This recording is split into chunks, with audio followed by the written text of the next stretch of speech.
The following podcast contains naughty language and ridiculous situations. Listener discretion is advised. As far back as I can remember, I always wanted to be a gangster. The trend continues. We've lost a lot of legends in the last few weeks and months. Some that we were expecting and some that were surprises. And today, it was a passing that fucking was a surprise to me and hit me like a fucking mule kick to the fucking taint.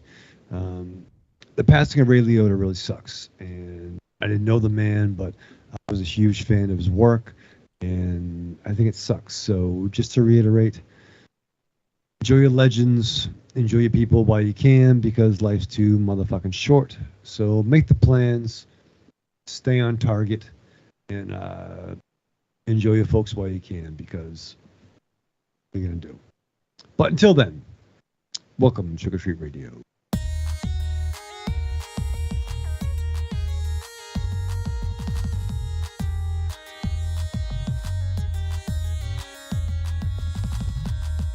Welcome all you little zombies. You're listening to Trick or Treat Radio, starring the Deadites.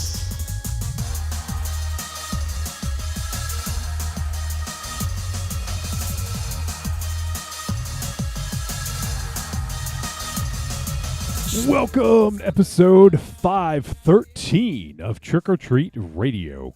Trick or Treat Radio is the world's most dangerous podcast and is recorded in front of an undead studio audience here at Castle Wolfenstein, also at the Lair of Lost Swag within the Raven Chateau, and the Lair of the Gods. We are just the three of us this week. Just the three of us. Is that how it goes, Raven Chateau? You and I and I. You and I and I. you and I. So, just the three of us. And this week, we're going to be talking about a film called The Innocence. Innocent, like you're innocent, but but plural. The Innocence, not the Age of Innocence, not like that, but The Innocence. You got to add that T in there, Raven Shadow, right? No, it's fair, and definitely some of the groups I've rolled with, I like when it's said, like, you're all innocents. Your imminence are all innocents. Yeah, your holiness. Fullness. What? It's funny. No, I was doing some I don't want to know what you're doing. No, I was doing some not Gene Wilder. Yeah, not Gene Wilder. He wasn't into Gene Hackman. I love the Gene Hackman Terrence Stamp dialogue. Like, how good is fucking that? When he always be like, "Oh, your fullness, your eminence." Wouldn't Gene Wilder have been a better Lex Luthor though? It'd be a different take. I'd be okay with that. I do love Gene Hackman, don't get me wrong, but I love Gene Wilder more than I like Gene Hackman. But I don't know if he'd be right for the role, but still. Now, see, I would like to see the Gene Wilder and the Nicolas Cage Superman. Okay, I could get down with that. Well, unfortunately, we won't now, but yes. Yeah. But that would have been a good idea. But to be fair, I mean, Michael Rosenbaum is the best Lex Luthor Oh my of all God. time. You can't go an episode without bringing up his fucking name. I fucking can't. I can't go a day without mentioning his fucking name. I'll just fucking sick of hearing about it. But no, Hackman was dope. But then again, you get John Cryer playing Lex in the CW shit, and even he was dope too. Oh, wasn't he Lex's son in the movie? No, he was his nephew. He was Lenny. That's right, Lenny Luthor. Yeah. Lenny. Oh my God. I almost totally forgot about that. Yeah, it's on the HBO Max. It is a rough watch, brother. But they tried. It's different. That was 4, right? It's 4, yeah. Quest for Peace. Quest for Peace, yeah. John Cryer is hiding out in a Superman movie. Dude, hiding out is dope. That's so fucking good. We talked about this before. Like, my John Cryer isn't fucking Ducky Dog. It's fucking hiding out. It's Ducky fucking Dog. I'm going to quote you on that. My John Cryer isn't Ducky Dude. Oh, dog. Oh, dog. Sorry. Yeah. That. There you go. It's Morgan Stewart's coming home. It's fucking. Did you say Martha Stewart's coming home? Martha Stewart's coming home. She's getting out of prison. Very exciting. No, Morgan Stewart's coming home, where he dated the punk rock girl, and they watched Attack of the Killer Tomatoes. Remember that he one? watched it. He watched it. No, they were sexy time for each other, and that's how they bonded, didn't they? In that picture. Well, they went to the theater. Yeah. He watched it. She pulled a U. Oh, fell asleep. Yeah. That's fun. But that's my triple threat of Cryer is fucking Morgan Stewart's coming home, hiding out, and dudes. I know you love dudes. Which actually, speaking of dudes, Although Aries loves dudes more than you do. You got to remember that. I haven't forgot it. I feel there is a new cut coming out because I was listening to an old school Talk is Jericho episode where it had the 25th anniversary of Wayne's World, and it might have been from 2016. But the director, it's not Amy Heckerling. That's probably the wrong name. But I feel whoever directed, go ahead, Aries. Oh no, are you talking about Dudes, the movie? Yeah. Go ahead, But sorry. she also directed the metal or the punk rock, the Decline of Western Civilization. But she also did Wayne's World. That director, and she mentioned there was a new cut of Dudes that was coming out, but that was probably 5 years ago. Because I'm backtracking on Talk is Jericho, so it's very relevant in 2022. Let me look. But that'd be fucking rad. Maybe a new cut or a pristine DVD copy, maybe. Let's see, dudes. I'm looking it up. Yeah, I tried looking it up. I don't see anything. Really? Yeah, this was maybe from a 2016 interview. Oh, yeah. Okay, so 2017. In 2017, Dudes was released on DVD and Blu-ray by Shout Factory under their Shout Select imprint. The original film print given a 2K resolution, transferred to the more modern digital format. As added features for this 30th anniversary release, it's Spheris, Penelope Spheris, not Amy Heckerling. Yeah, that was my just being stupid. But yes, it was Penelope. And Josh may have mentioned that too. Yeah, I think we did talk about this. So it says Spheris conducted interviews with Cryer, Roebuck, and Flea, reflecting on the making of the film. Separate interviews with Stewart and with Jansen and Tejada Flores were also included. During the lead up to the release, Spheris' alma mater, UCLA, hosted a screening of Dudes at the Hammer Museum in January 2016 with a bunch of the folks there. Yeah, so it doesn't say there's a new cut of it, but it's like a new transfer. Yeah, that's what I'm. That's what I meant to say. Yeah. That's what I meant to say. Thank you. So that's cool. Yeah, I would like to. I mean, because I think we watched it on. Didn't we watch a VHS copy or something like that? Because we wanted to like I'm trying to remember now. I think we wanted to watch a VHS copy on purpose. Yeah, I think Eric still has my copy of Dudes. Well, because he likes it more. Let than it go. And you still have my Gangrel T-shirt. I do not have that. I don't know where you got that idea. I do not have that. Why would You Aries borrow your T-shirt? Because he came over back at the Manor days. It was probably 2002 or 2003. And you had your little uniform on. And then we were going out and you wanted something to not be your uniform. And I had an extra large Brood shirt. And then you wore that shirt. And I never got it back. No, that did not happen. I was there. I was so not. was though. Aries. That's the problem. I was not there. No, I literally. I don't know what you're thinking of, because if I showed up at the Manor, I was not wearing anything I wouldn't have worn out in public. No, we have a picture. No, we have a picture of you in your gear, your like Green Lantern Corps outfit. What? No, it is The like Ranger uniform. You're referring to the Ranger uniform, yes.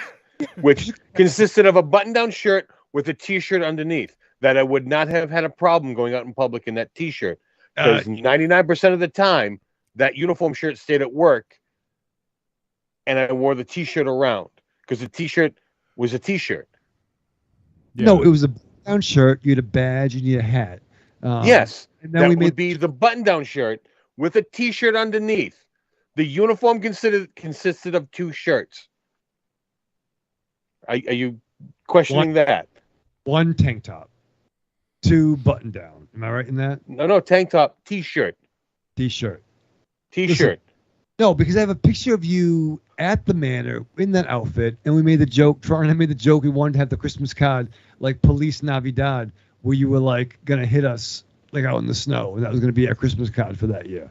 Yeah, I probably showed up with the badge as a joke, but then I could strip that shirt off and T-shirt. Ooh. Well, first of all, you can't go into the Blind Stone with a badge. That'd be like Correct. Hence, taking off the shirt with the badge and having a shirt with a T-shirt. Just Dude, a T-shirt. What? You totally. I went in my closet with the awesome mirrors that I had back then. And I had closet doors that was a sliding glass door that had mirrors on it. And I pulled out the Gangrel Brood shirt, and you wore that, and it was sexy because it was nice. You looked a lot better than I did, and you're like, "Oh, I'll bring it back next week," and you never did. And that was you're confusing 2 different things. You gave someone else a T-shirt, and you're locking that into me coming in my uniform because you never gave me a T-shirt. I'd never put on a Brood T-shirt because that would be in my house somewhere. I've never seen that. It's probably behind you. It's probably in that box over there that I. That's a box of CDs. Yeah, in a Gangrel T-shirt. And I thought this week was going to be boring. Here we are arguing about a Brood T-shirt, a Gangrel T-shirt. Yeah. What's not boring about this? Wow. Wow. Boom, boom. All right. So, I got some good news. I don't know if you can see this, but I tested negative. There you go. Finally. I basically had it for 2 weeks, which sucked. But I'm now negative. I don't have to wear a mask around the house because I'm trying to protect my partner, and I don't have to sleep in the podcast studio anymore to protect her. So that is very good. But I still had some lingering stuff. Like I might cough here and there, so I apologize if I cough. But it's like, you guys know when you get over like being sick, you have like a little post-nasal drip and, kind of like have to clear your throat and little cough and stuff. So got a little bit of that lingering, but my glands are like, the swelling is like almost gone and all that. So, yep. So I'm doing pretty good and tested negative. So it's all good. So now do you have to go to like, is that just a test, or do you have to go to a real like PCP? No, I don't have to. I did talk to my doctor. We did a video conference just to kind of go over some stuff. But yeah, she just said if my symptoms haven't improved by the end of the week, which is tomorrow, she put in a prescription for antibiotics. So, but I'm good. And Corny says, I almost thought you were pregnant there, Wolfie. I thought so too, Corny. I wasn't sure. I used the wrong test. Yellow, blue, make green, or is that Ziploc? Yeah, I peed on the COVID test, and he's pissing on his test. He don't know. So, yep, COVID's gone, thankfully. I have some other show and tell. I think Raven Shadow might have this as well, but I just got it in the mail today. Literally, I'd say 2 hours before the show started. I am in possession of a DVD copy of Brian Pollan's Septic. And this is a movie that Raven Shadow, myself, and Monster Zero were all in. I have no idea what we do in the movie, what kind of dastardly, deplorable things we do. But it'll be interesting to find out. So I have my copy of Septic. It is available if you guys want to get it. The latest gore film from indie gore master, Brian Pollan. And this is supposedly his most vile and depraved film ever. And that's saying something for him. But so it's available. And I think he sells them on eBay. I think you can go to morbidvisionfilms.com. And there, I think you can probably find links. I'll actually go there and see morbidvisionfilms.com and see if you can buy it from there or something. But and also get photographs too. And to be fair, like Brian Pollan does gore films, and that's his niche, and he's really good at it. And he's influenced. He was in the article in the first reboot. Fangoria, yep. At least a double page or a couple page spread. He's also influenced guys like S. Craig Zahler, who made Bone Tomahawk, who references work. So what this dude does on low budget to no budget is referenced by people who have budgets. So like, it's not just fucking what Monster Zero likes to fucking, kill a refrigerator or fucking whatever the stupid stab shit. A house. Yeah. But Brian Pollan does gore really well, and he's made an industry on that, and we're in it, and we filmed our scenes, and Wolfie and I are reacting to things that we're not quite sure what we what we're reacting to. Yeah, we were given a loose directive, and it was funny, like my mom was over the other day and opened it up, that came in the mail. I'm like, I'm not going to show you this yet. Like, I was in a movie. Yeah, I can't show you. Yeah, no shit. Yeah.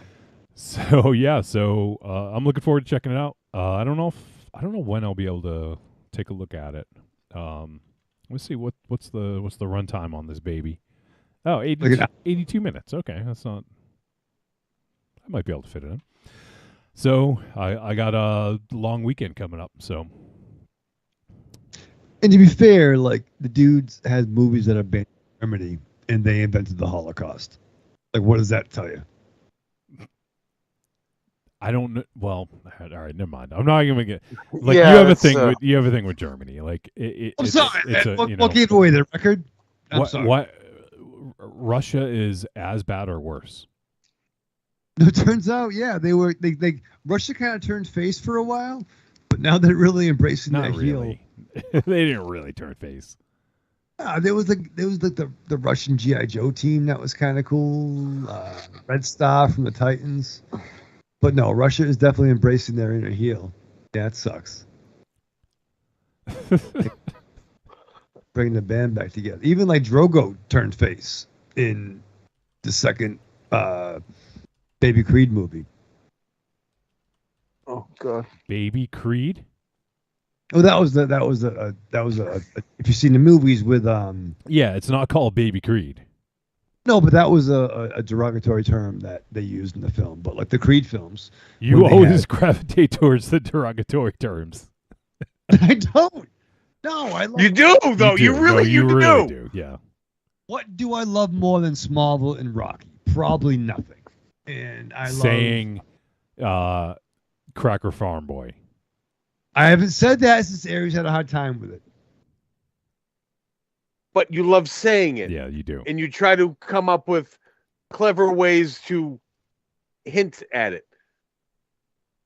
Johnny, I'm trying to listen. I'm trying to be. You're trying to listen. Just you don't need to try to listen. Just do it. Sometimes it's difficult. It should come natural. Listening should come natural. What? The way words spew out of your mouth are the way most people take in the world through their ears.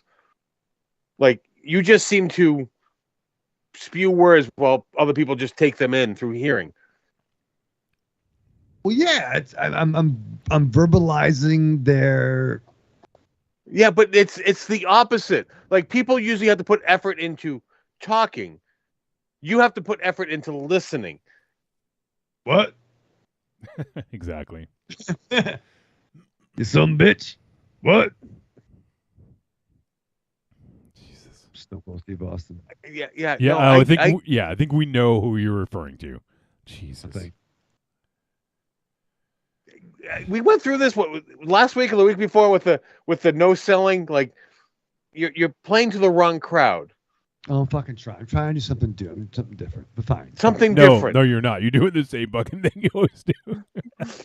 You're trying someone else's catchphrase.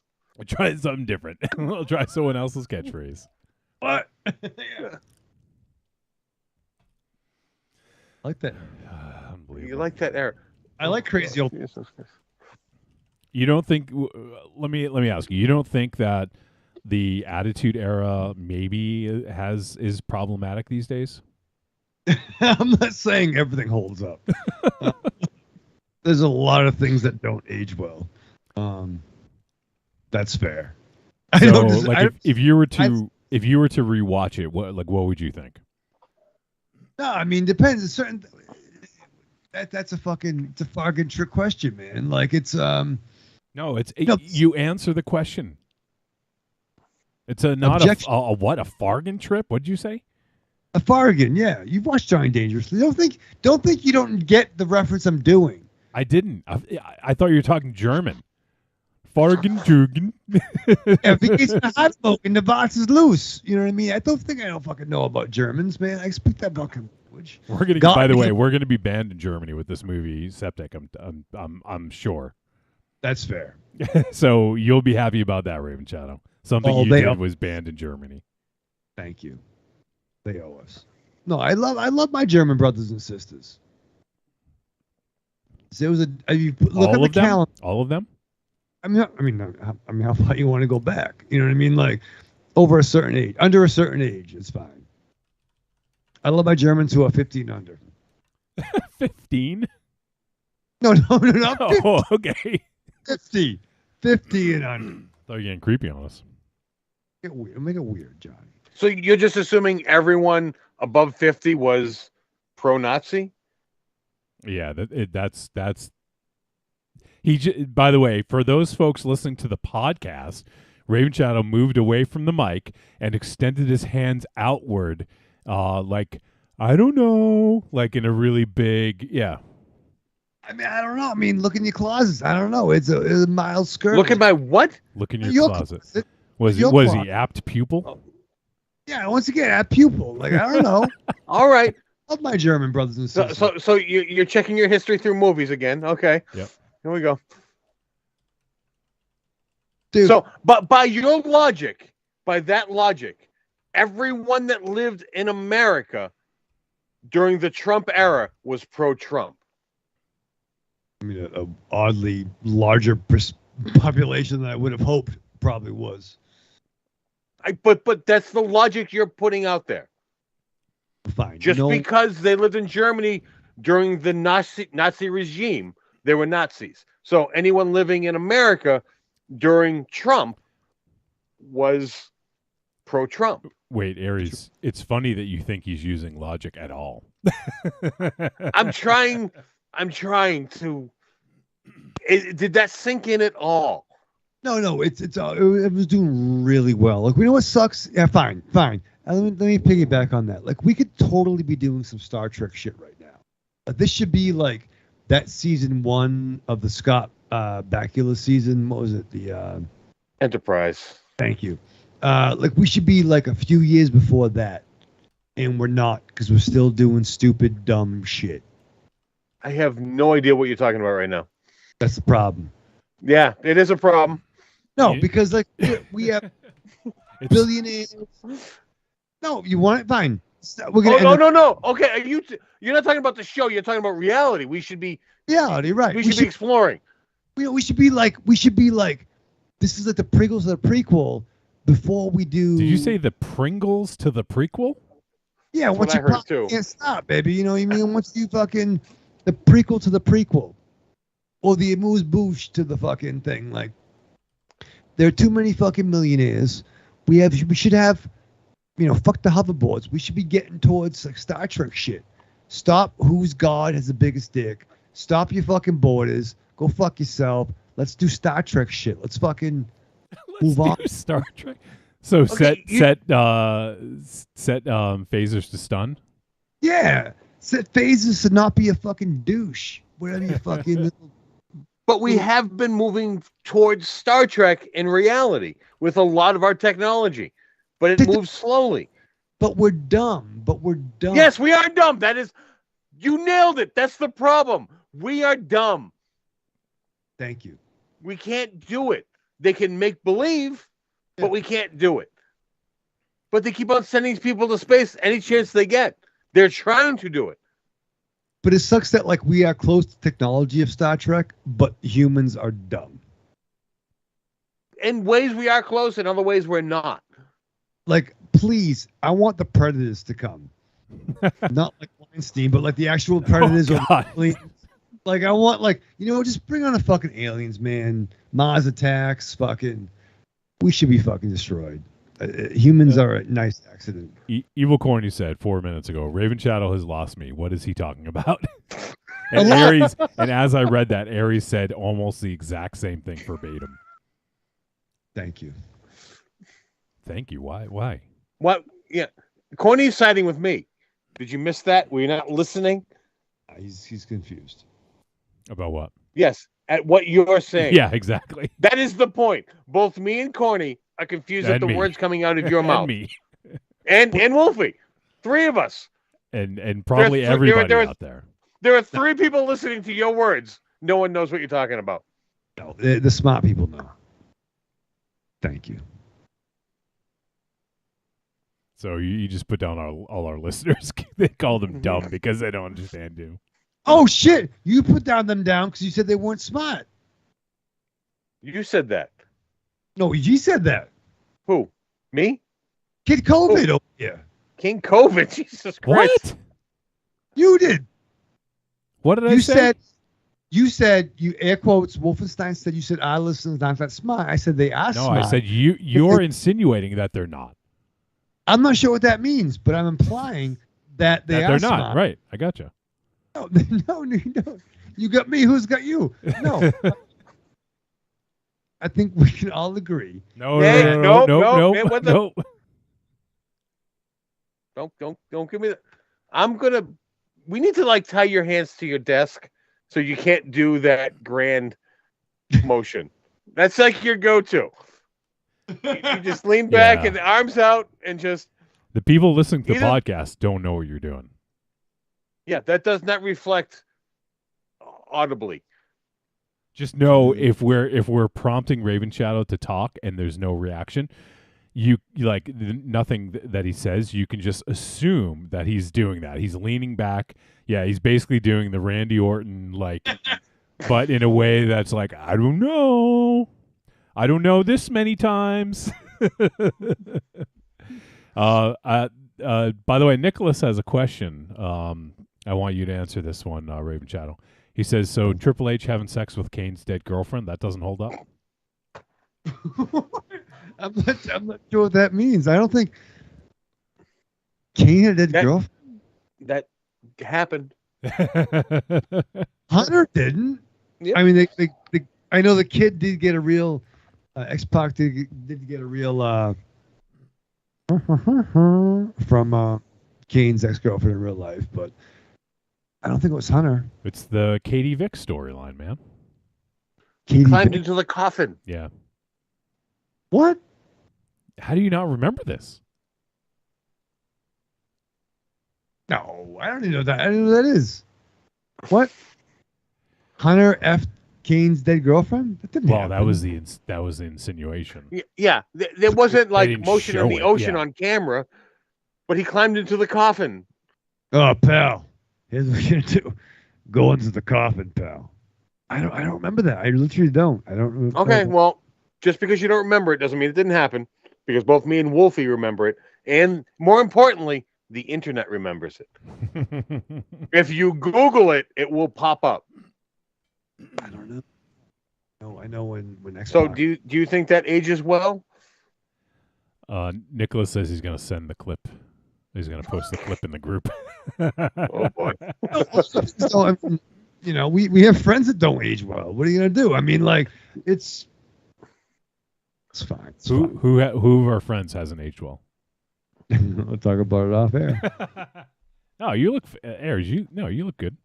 No. I can because you know what? I was shocked to learn that our friend Derek Rook is older than me, and I went, "Fuck." Well, it's the beard, to be honest. Like, 'cause It is. if you didn't have the beard, you wouldn't look as old.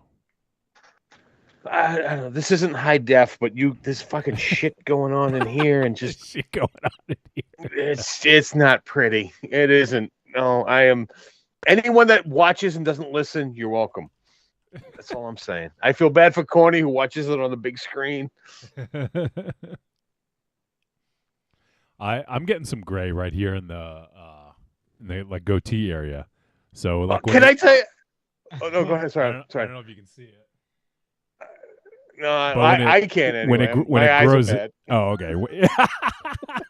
Just to make it even worse.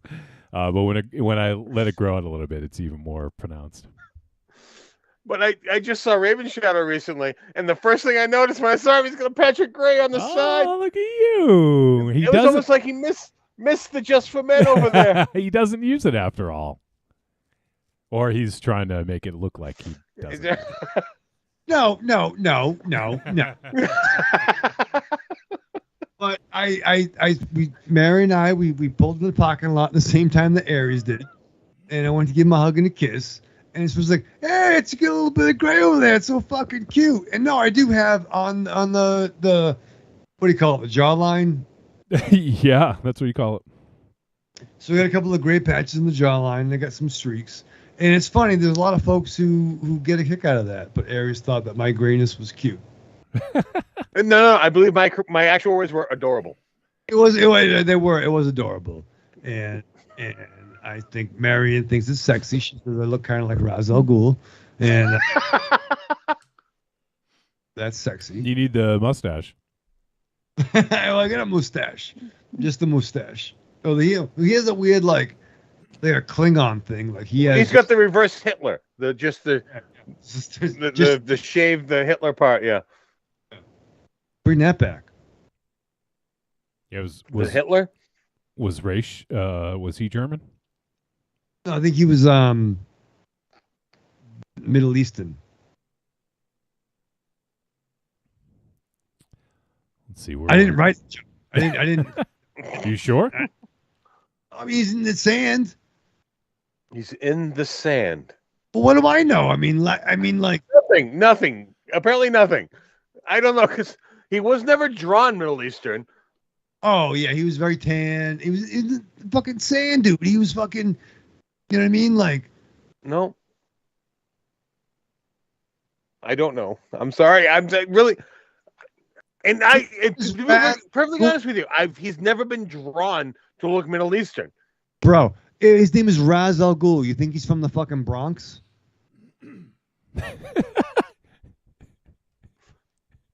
I don't know where he's from. Well, it ain't from New England. Let's be fair. Ra's al Ghul is not from Cape Cod. So he's Arabic. Right. Yeah. Thank you, Johnny. Thank you. So just because he has the name doesn't mean he's the nationality. I am merely commenting he's never been drawn to look Middle Eastern. So you think Captain America is from Brazil? What? Aries said that he has. Did I black out? What the fuck just happened? Once again, like, thank you. Captain America's from Brazil? No, because Aries said that because his name is Ra's al Ghul, he's Arabic. He didn't get that from the name. And I said, oh, you must think that Captain America is from Brazil because he's Captain America. Right? I still don't follow. I can slow it down a little bit for you. Yeah, slow it down and find a new way to explain that. All right, no, we'll get some flashcards. Nice. Yeah, please, go ahead. Flashcards, that would help. I'll draw some. Evil Corny says there's a supply chain problem with that Just for Men. That's why. Is that why, Ray? No, it's good, man. I'm gonna let it. I'm fucking 45 years old, brother. It's fun. Yeah. But I like it. Yeah. It's exciting. This Star Wars news, Johnny, that should make you happy. Oh yeah, I'm very happy about it. And just well, I'm not going to stay up till 3 a.m. But I'll wake up early tomorrow, and then I'm going to watch the first 2 episodes of Kenobi. I'm looking forward to that. Oh, they're dropping 2? Yep. But yeah, today was Star Wars Celebration, and there's a lot of news coming out. Not just Star Wars. There's a Willow trailer for the new series that's going to be on Disney Plus. Aries, you like that? I am. I'm not a huge fan of Willow, but I do enjoy Willow. And I knew this was happening, but I haven't really been paying attention. Is this a reboot or is this a continuation? Continuation. Yeah. Interesting. Because one thing I know is Warwick Davis is definitely in it. I think it has Joanne Whaley. I saw her talking at one of the panels today. She plays Sorsha. And I didn't see him in the trailer, but I think someone said that the only person who can play Mad Mardigan is Val Kilmer. And he wasn't able to be at the Star Wars Celebration, so I assume he's also gonna be in it, which is kind of cool. No, I mean, I'm a little, just because of his health, I'm questioning that. Like, I don't know. The last time I saw him in anything was the Kevin Smith thing. The whose health? Val Kilmer? Val Kilmer's, yeah. Yeah.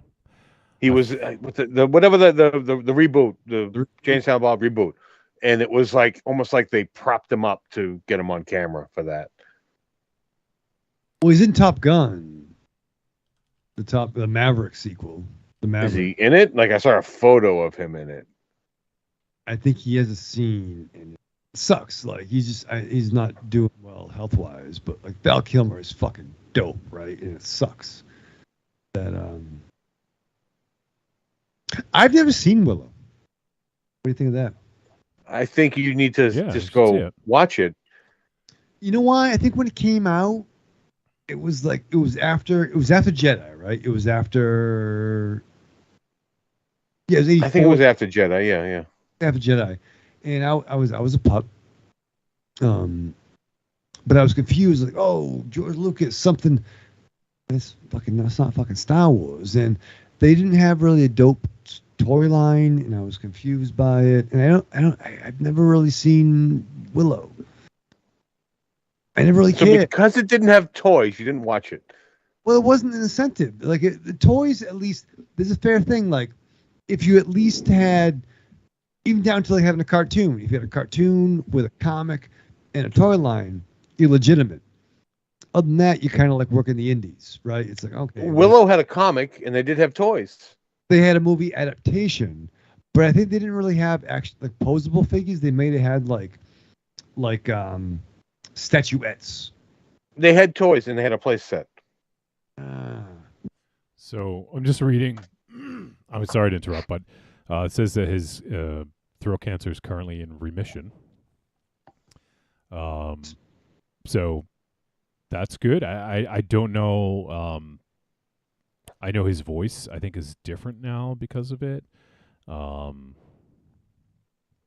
yeah. So apparently it's in remission, which is good. All right, and not that I'm expecting them to recast the role. I was just think they would just not address him, like Mad Mardigan. Not kill him off, but that he's someplace else type of thing. Yeah, I mean, it's been years, so I mean, they could certainly do that. And that's just a rumor. I didn't see him in the trailer, and I heard Warwick Davis was being interviewed on a panel, and he had mentioned that there's only one person that can play Mad Mardigan, and that's and then the other woman that was there had mentioned that he couldn't be here because he's filming another movie. So I assume he's in it, but I don't see him listed in the credits. So I don't know. Well, I mean, yeah. I mean, it would be great to have him in it, maybe even just as a cameo type of thing. Even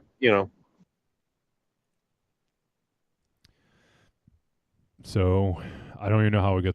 Oh, we were talking about Star Wars. That's what it was.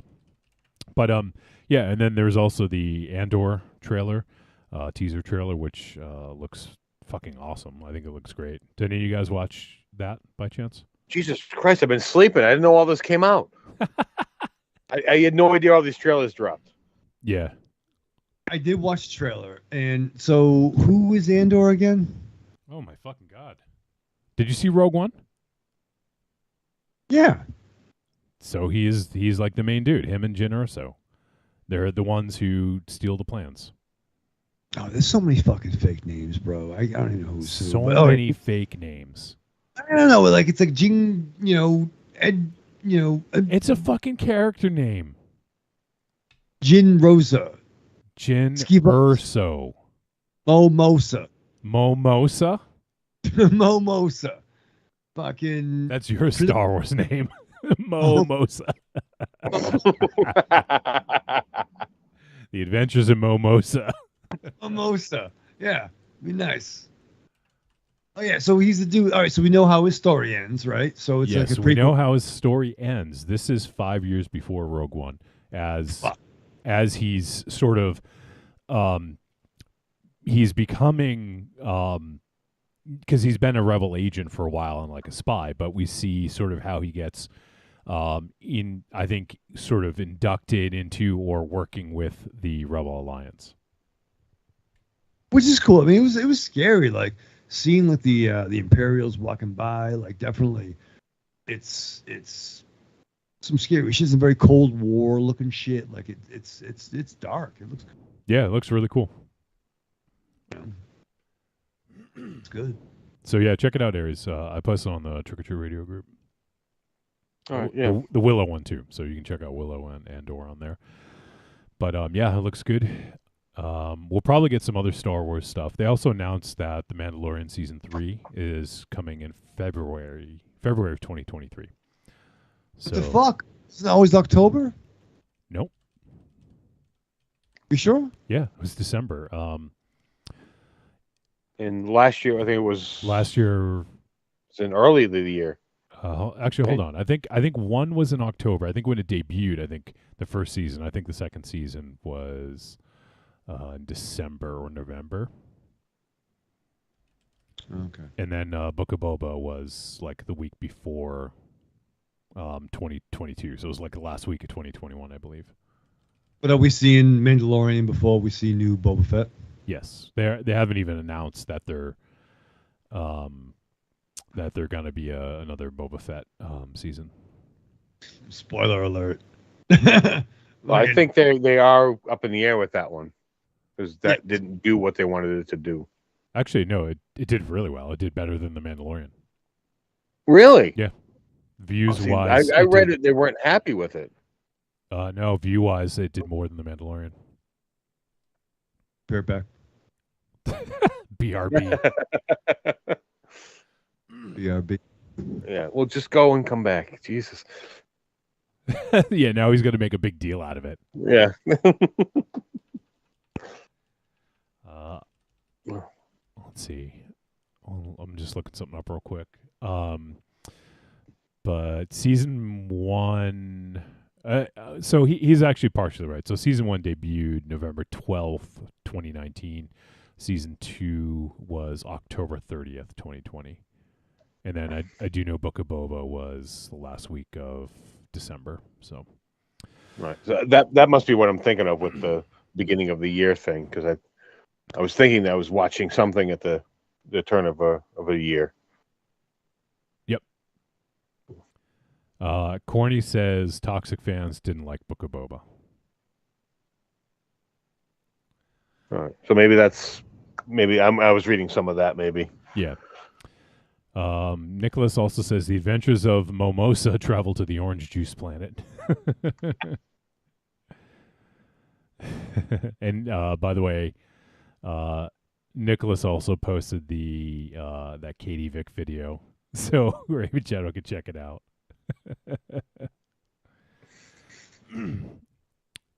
Raven Shadow. Nicholas also says I recently got the X-Pac song, and I can't stop thinking of Raven Shadow coming down the ramp every single time. Plus, I love the Major Wrestling Figure podcast. So fuck X-Pac. I'd rather it be Raven Shadow. Thank you, brother. I miss Nicholas. Dude, message me, bro. Why don't you message him? Yeah. Because I have anxiety. You have anxiety? So what if he has anxiety? Yeah, but I have it. Yeah, And you are the only one that matters. yeah, you're the only one that has anxiety in the world. Okay. No, but like, by that, I mean that you shouldn't feel anxiety because I have anxiety, and that we should be able to counteract each other, and that would be like it's like peanut butter and chocolate. That should go together. So you should reach out to him. All right, I'm off on Monday. I'll message him. Message him. Yeah. He's gonna wait 4 days. Yeah. Gonna build up the courage. You will not remember. Ollie, write this down. Also, yeah, Corny reminded me they also announced a new show called Skeleton Crew, and it's being developed by John Watts, the guy who did the most recent Spider-Man films for Marvel. No Way Home, Long Way Home, Go Fuck Yourself Home. I don't know. Yeah, so John Watts is doing that show, and it stars Jude Law, which is cool. Wait, what kind of show is that? Lost from Home. What's it called? Skeleton Crew. Is that more Star Wars shit? What part of new Star Wars show starring Jude Law didn't you understand? I guess I'm a dummy, Johnny. I guess I'm a dummy. I didn't hear that part. Okay. We were discussing new Star Wars shows. Maybe if and you he mentioned a new show. Yeah, maybe if you didn't leave, you might have got the context. Maybe, but who's the Skeleton Crew? So we don't know. I mean, I think it's going to be, from what I understand, from what they've announced so far, and this is all actually they haven't announced. It's rumor. It was known as Grammar Rodeo. That was the working title, and it supposedly takes place in the Mandalorian timeline, so where the Mandalorian takes place. And from what I understand, they're going to have it be kind of like an Amblin style story told in the Star Wars universe. So kids, getting lost on a planet or in space or something like that. And that's what it sounds like. Oh, so it's like fucking Battle for Endor or some shit. It's like a bunch of guys who are like on page 4. How did you get that out of what I said? I think it sounds fucking stupid. Corny told me to cut your mic. Well, Corny's got his own problems, okay? And I just want to point out, Corny twice has says cut your mic. Yeah, it's the second time, by the way. That was a second. He has. By accident. No, he copied and pasted. This cut his mic, Wolfie, and then cut his mic. I'm gonna text Corny right now. By the way, Nicholas says he doesn't have anxiety, Raven Shadow. So there you go. All right, well, help me out, brother. Yeah, call me, bro. He says he's on drinking time. It's okay. Monday works. Good. I would love to fucking hang. So there you go. You got a date. Yeah. Have lunch. So he is all for you communicating with him. Yeah, all and right. if you don't do it now, you text him. I'm gonna send her a mic. And if you don't do it, he's gonna be pissed. Message Nicholas. And talk about Xbox. I don't believe you are typing that into your phone. Write it down. I'm writing it down on my show notes from a couple of weeks ago. Past guest. That's fun. No, listen. No, it's fun. It's whatever. I mean, I don't know. There's so much Star Wars shit. There's so many, but there's so much continuity around someone that was on like one page or one action figure. Like John, you have to admit that it is kind of silly, right? Some Star Wars. What do you do? Like, what do you give me context? What are you talking about here? So like the backstory of the backstory, like everything is like, oh, okay, this is what happened on Tuesday before. What are you talking about? Who? You know what I'm fucking talking about. No. Okay, you know what? No. Let's. You're generalizing something that didn't happen.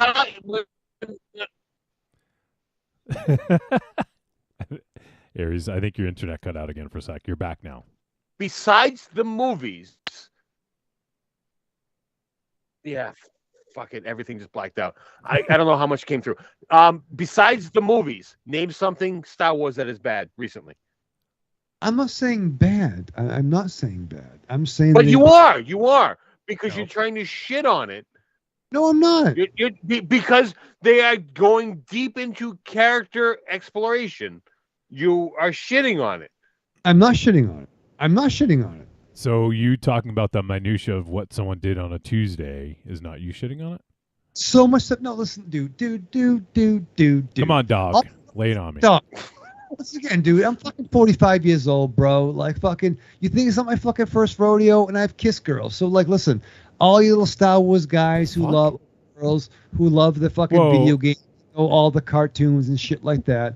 And I get that. All the fucking Jabba's Palace books that took, like, the third Jawa from the right and made a story, and they made, I read all that stuff, dude. The Panda Barrett, or Panda Wade Barrett, I'm not sure what his name is, and all those stories. Ponda Baba, Jesus. Yeah, Ponda Baba. I'm holy shit. Fucking Walt Whitman, stand aside. Sean Whitman, stand aside. But like they shoehorn everything into this day, into this week. Dash Rendar. And none of that stuff is canon anymore. Of course it is, bro, because they're all taking that and making it work in the fucking Disney Plus. Okay, they're cherry picking some stuff. Right, they're cherry picking like Star Wars. Okay, but slow down. What is bad? What stories are bad about that? I'm not saying anything's bad about that. Then why do you have a problem with it? I just think there's something. You gotta admit there's something silly about Star Wars. Wait, you're saying that you're not saying anything bad about it, but then on the other hand, you're saying I've kissed a girl before. Well, yeah, I mean, represent. Like, I mean, right, like, but the insinuation is that people who like that stuff are virgins that live in their mom's basement. You're projecting. Oh, I'm not projecting. I'm taking what you say and making a logical leap of intuition of what you're trying to say. No, don't be froggish. You don't have to leave. He's not being froggish. That is exactly what you are trying to do. It's not. It is. Simply by saying you kissed a girl is implying that everyone who loves Star Wars is a geek that lives in a parent's basement who's never even seen a girl naked. And not to say, like, and also, like, what's saying you kissed a girl, like, there's other connotations there. Like, what if somebody is homosexual? Like, kiss somebody. I kissed somebody, okay? You kissed your mom. Yeah. Insert your target demographic. Is that fair to say? Insert. See, when you make these generalizations, you're leaving a lot on the table for people to jump to their own conclusions. Yeah. If you watch Office Space, jump to conclusions. That's a good. Evil Corny says a lot coming from a comic book nerd. Once again, there's something inherently like we can all listen. Aries, don't even jump on me because Wolfie hates this too. Don't pull your bantha out before it's fucking needs to be, okay?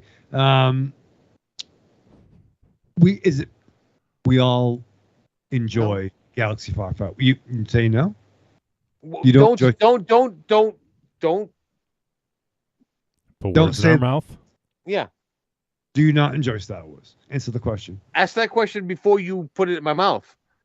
All right, before I put it in your mouth, answer the question. Do you like Star Wars? I do enjoy Star Wars, yes. Thank you.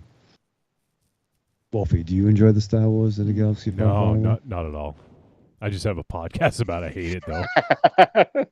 Once again, Star Wars, it's kind of silly, right? They shoehorn everything into like a fucking 40-year time frame. This happened on the second Tuesday beforehand. I don't even know what you're talking about. They don't do that. Fine. It's all magical. Everything is fucking... Yes. I'm sorry. Are you splitting hairs about a fucking franchise based on a laser sword? Lightsaber, sir. Lightsaber. George Lucas will say laser sword because he really realizes the ridiculousness of what he created, but he embraces it. Well, he also created jizz music, too. It's fair. It's fair. Yeah, yeah. I mean, That's what I go to sleep to every night. I mean, like, But I mean, you can't get mad at them for exploring the nooks and crannies of this universe when they haven't done a bad thing with the nooks and crannies, when they kind of shit on the world that birthed it. Like, no, I mean, I love Thomas's English muffins as much as the next guy. I love nooks and crannies. Jesus. Like, that's fun, but like, I mean, everything in a galaxy far away is not fucking. All that glitters isn't gold. correct. But everything so far has been. When they kind of explored the universe that I don't even know what I'm fucking trying to say. Thank you. Like, yeah, god damn motherfucker. It's really isn't your this isn't helping you, because the initial world they created that was gold, they tried to expand on that in both directions and failed. Like the world we know and love. That, I mean, that is arguably subjective. they failed. Yeah, arguably they swung and missed. They were going for a grand slam. They hit the single with those movies. But when they explored the lesser characters, that's where they found gold. I think cinematically, the only thing that fucking holds any true merit is the original uncut trilogy, and everything done by Disney Plus has been killer. Says the guy. So that who is exactly holds what I'm saying. the Attitude Era in high regard. That is exactly no. That is exactly what I'm saying. The movies, the trilogies on either side have been less than stellar, but all the exploring of these lesser characters or invented characters is where their money is.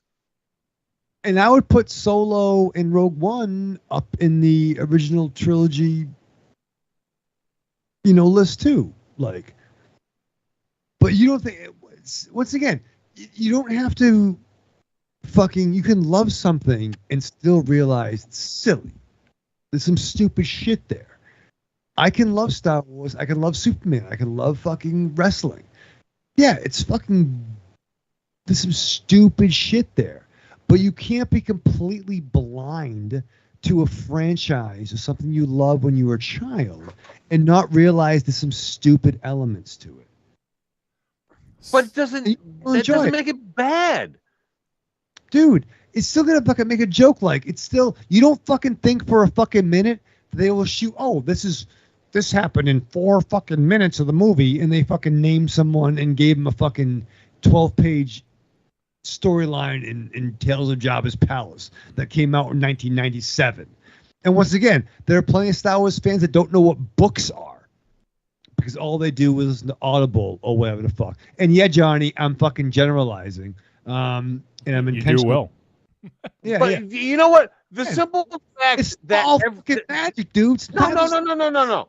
The simple fact that the characters in The Mandalorian still have hairstyles from the early 80s, it shows you how much they embrace the ridiculousness of the universe. Because they are making people have hairstyles from the early 80s because that's when the movies were from. Luke had feathered hair, so every other fucking asshole from around that area needs to have feathered hair. Women had perms, so the fucking backwoods mechanic is going to have a fucking bad perm.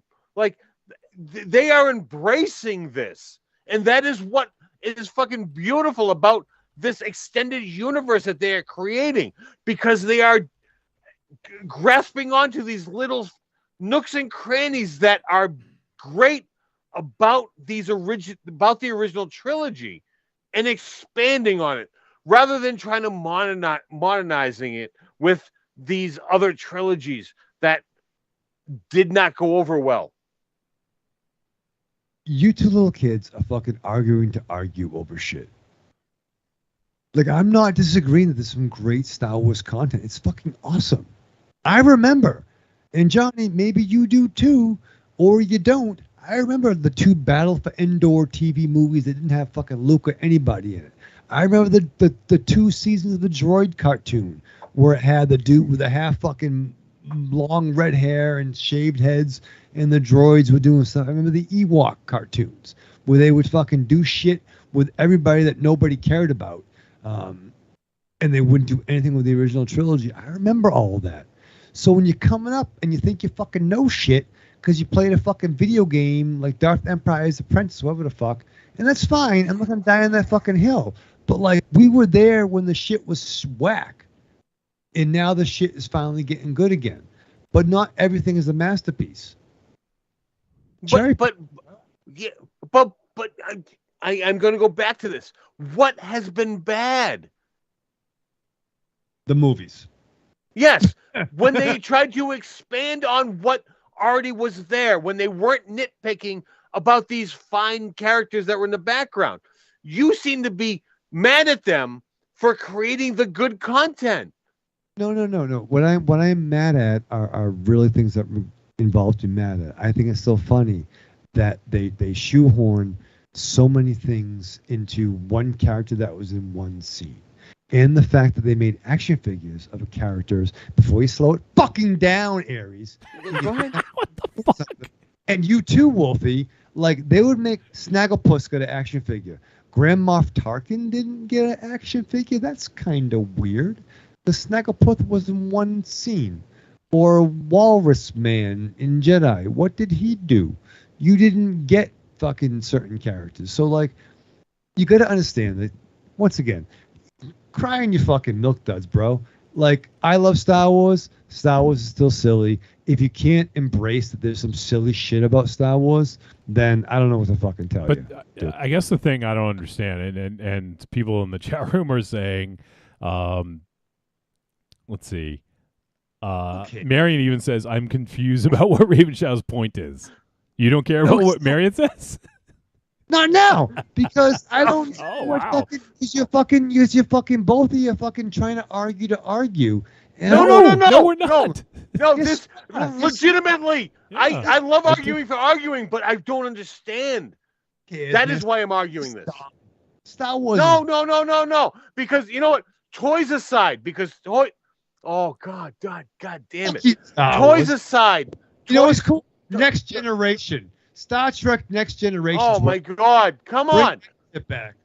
Toys aside, because toys is where they made their money, and that is part of the problem with the last trilogy. Is they were trying to cram in as many characters as they could, so they could create as many toys as they could. But I don't even know how to explain this like further to make you understand. You're getting mad that they're diving into lesser known characters, but these lesser known characters are where. Dude, What? I'm not getting fucking mad about that, dog. I fucking know those characters. I've read those books. You're being a fucking prick. And I'm not being a prick. Oh, I'm sorry. I fucking don't understand. Okay, no. I'm sorry. Fuck Star Wars. I hope George Lucas dies on his birthday, okay? Oh my God. I'm sorry. What? I don't understand what you're arguing right now. Not arguing because you guys are being douches about this fucking Oh, Jesus shit. Christ. Star Wars is lame. Fucking Star Wars is stupid. Okay, this argument's going nowhere. I think we should move on. George Raven Shadow. No. Raven Shadow. I am Fuck. sorry. Nerds. You win. Love. You win. No. Raven Shadow. I am no. Don't put your fingers up. Don't put your fingers up. Hey, I'm sorry. Don't put your fingers up. I'm gonna put my fucking fingers up. You did, though. I'm trying to apologize because I don't want this to be something more than it is. Because this is heating and I don't want it to be. I'm sorry. Do you accept my apology? I love you. Thank you. So don't put your fucking fingers up. Like, this is supposed to be like fucking like this is supposed to be Denny's. You know what? So Because I don't want to. Are we teammates for life? I am square as long as you don't fucking flip me off again because I'm trying to apologize. Are we teammates for life? We've never been teammates. You never will be. Are we brothers forever? That I'll give you. All right. High five. Right? High five. I'm not fucking high-fiving you. I'm not that kind of fucking douche. Let's No, go no. to fucking break. Let's do what you can. let him fucking ramble all this fucking catch. All right, Johnny. I love you too. Doesn't go to break. Let's not break it. I don't want to break up the podcast. Let's not break up. I love that. We're not going to break up. It's jeez. Now Here I was going to read the comments in the chat room, but maybe I should not. Don't read the comments. You know what? If it's your choice, you want to read them. I am keeping my mouth shut. No, about Star Wars. no. I Until love next week. I love Star Wars. I love it's great. Nothing. There's nothing to be judged about. It's all perfect. It's all. George Lucas had one vision. Nobody has ever said it's perfect though. Like I don't know. Like I'm not sure where you're getting that, but. All right, so listen. I do. All right, listen. I love Aries, and I thank you, and I love you. And Johnny, I do like you a lot. What? But no, I think we went off the rails a little bit there, and I think we not sure where things. we But went off the rails I felt attacked because you make outlandish statements and generalizations, and we defend people because it sounds like you're making fun of listeners for liking stuff. And love everything, bro, and sis, love everybody, love it all. All right, well, we do have to move on. So, Jesus Christ, do I sense another Patreon show coming on? Oh man. I will. The last thing I will say though, and this is from the chat room, is Marion says she won't kiss you until you can make a PDF. A portable digital file. Yeah, I guess. I can scan that tomorrow. All right. So we do have to move on. What are we even fucking doing? Jesus Christ, I'm so out of whack. All I know is I'm gonna watch Kenobi, and I'm gonna be fucking ecstatic to be watching an Obi-Wan Kenobi show. All right, so, well, yeah, that's it for that. Let's move on. And if you guys want to support the show, there's a couple ways you can do so. The best way is through Patreon, patreon.com/trickortreatradio. And you can help support for as little as $2 a month. And let's see, we got a Patreon special to record, not this weekend, but next weekend, I think. So we'll I'll talk to you guys offline, and we'll figure out the scheduling of that. But we got that coming up. We also have a Patreon takeover coming up in 2 weeks. That'll be programmed by Double D, who has a birthday today. So on the day that we're recording this, Double D has a birthday. So happy birthday, Double D. Birthday D. And so we've got a Patreon takeover. We also have the Discord channel. So if you guys want to help support, you can do so. Patreon.com/trickortreatradio. Give that a look. We got all sorts of stuff on there. So consider supporting. The other ways you can support is head on over to trickortreatradio.com. And there you can click on store. And in the store, you can buy some digital goods. We got the greatest hits of Trick or Treat Radio, volumes 1 through 3. And in addition to that, we also have the Amazon link, which I normally do second, but I messed up this round because I'm all out of wax. All out of whack because of Raven Channel. But if you guys want to use the Amazon link, go to Amazon, go to trickortreatradio.com, look for the Amazon logo. You click it, brings you to Amazon. It's going to input our affiliate link, and then everything you purchase will get in that session will get attributed to us. And I hear it doesn't cost them any extra, Raven Channel. But I'm pretty sure it helps keep the lights on. Yeah, so there you go. Those are the 3 ways you can help support the show. Patreon, using our Amazon link, and then also we have the store with the greatest hits of Trick or Treat Radio, volumes 1 through 3. So those are all the ways you can help support. Consider supporting us. We would appreciate it. Now, Michael Ravechat, I'd love to know what you did to get ready for this movie, The Innocence. Yo, very special. This past Friday night, it was a team up. Rough House Publishing, Trick or Treat Radio, gathered together for a special birthday party for our boy D. Rook, organized by former guest Stephen Van Sampson. It was very exciting. Aries, myself, and Marion were there, along with D. Rook, Stephen Van Sampson, and his crew. We had a great dinner, right? Is that fair to say, Aries? This is your spiel, not mine. He had a good dinner. And then we went out and we rented a theater and watched Escape from New York. Nice. Just fucking dope as fuck. And it was super sweet. So after being out with the population, you better believe after that celebration, all across the nation, strapped on. Greetings! We are the Retro Reductopus Cephala Podcast, a bi-weekly show that celebrates all the things that made growing up awesome. He's right.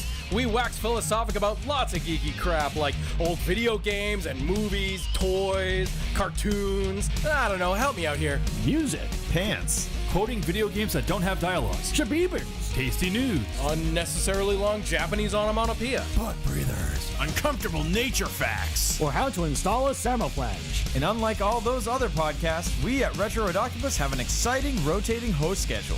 Do we? We sure do. So if you didn't like the guy flapping his gums this week, Like me. worry not, gentle listener. Next week we'll have a whole new host. Of problems. Hey, they might still suck, but they'll suck differently. And you know what's really cool? Retro Reductopus is part of the Inebriarch Podcast Network, with new episodes out every Tentacle Tuesday. Which is like every other Tuesday.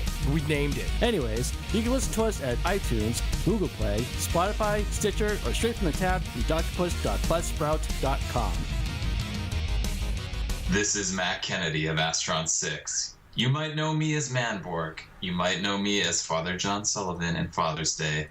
But what's important right now is that you're listening to Trick or Treat Radio. The following message is a paid advertisement for the Cult of Muscle podcast. The Cult of Muscle. You're either in it or you're dead.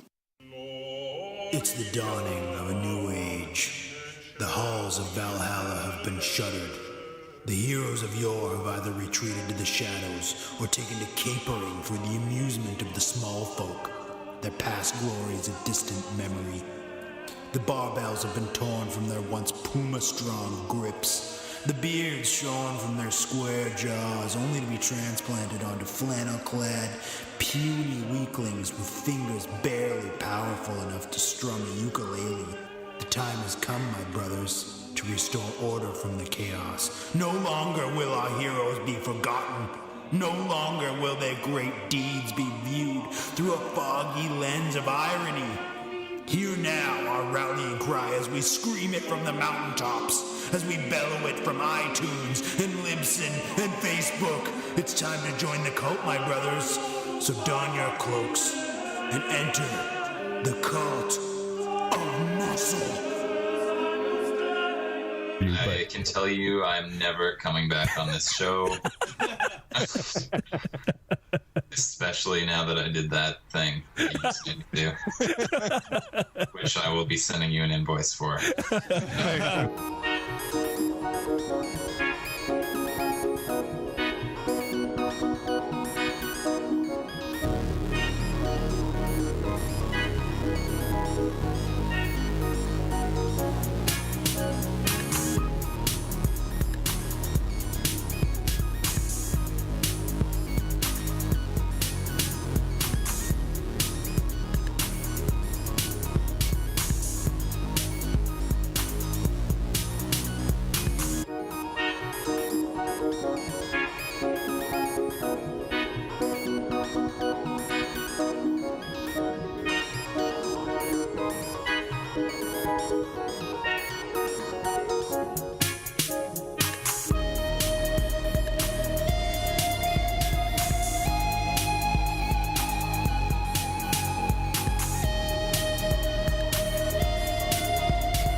We're back with Trick or Treat Radio.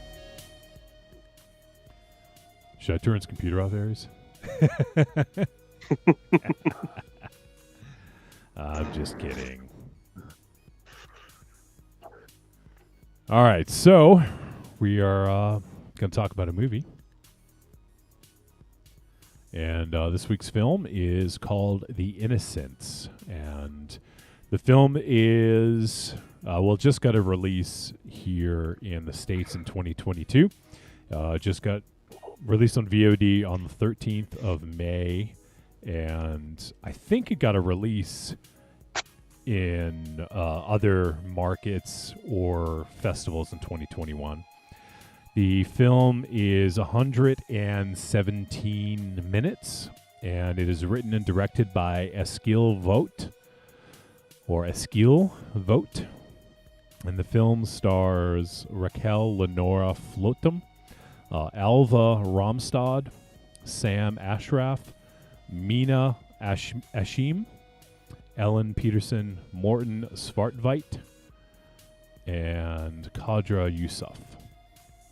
The synopsis: during the bright Nordic summer, a group of children reveal their dark and mysterious powers when the adults aren't looking. In this original and gripping supernatural thriller, playtime takes a dangerous turn.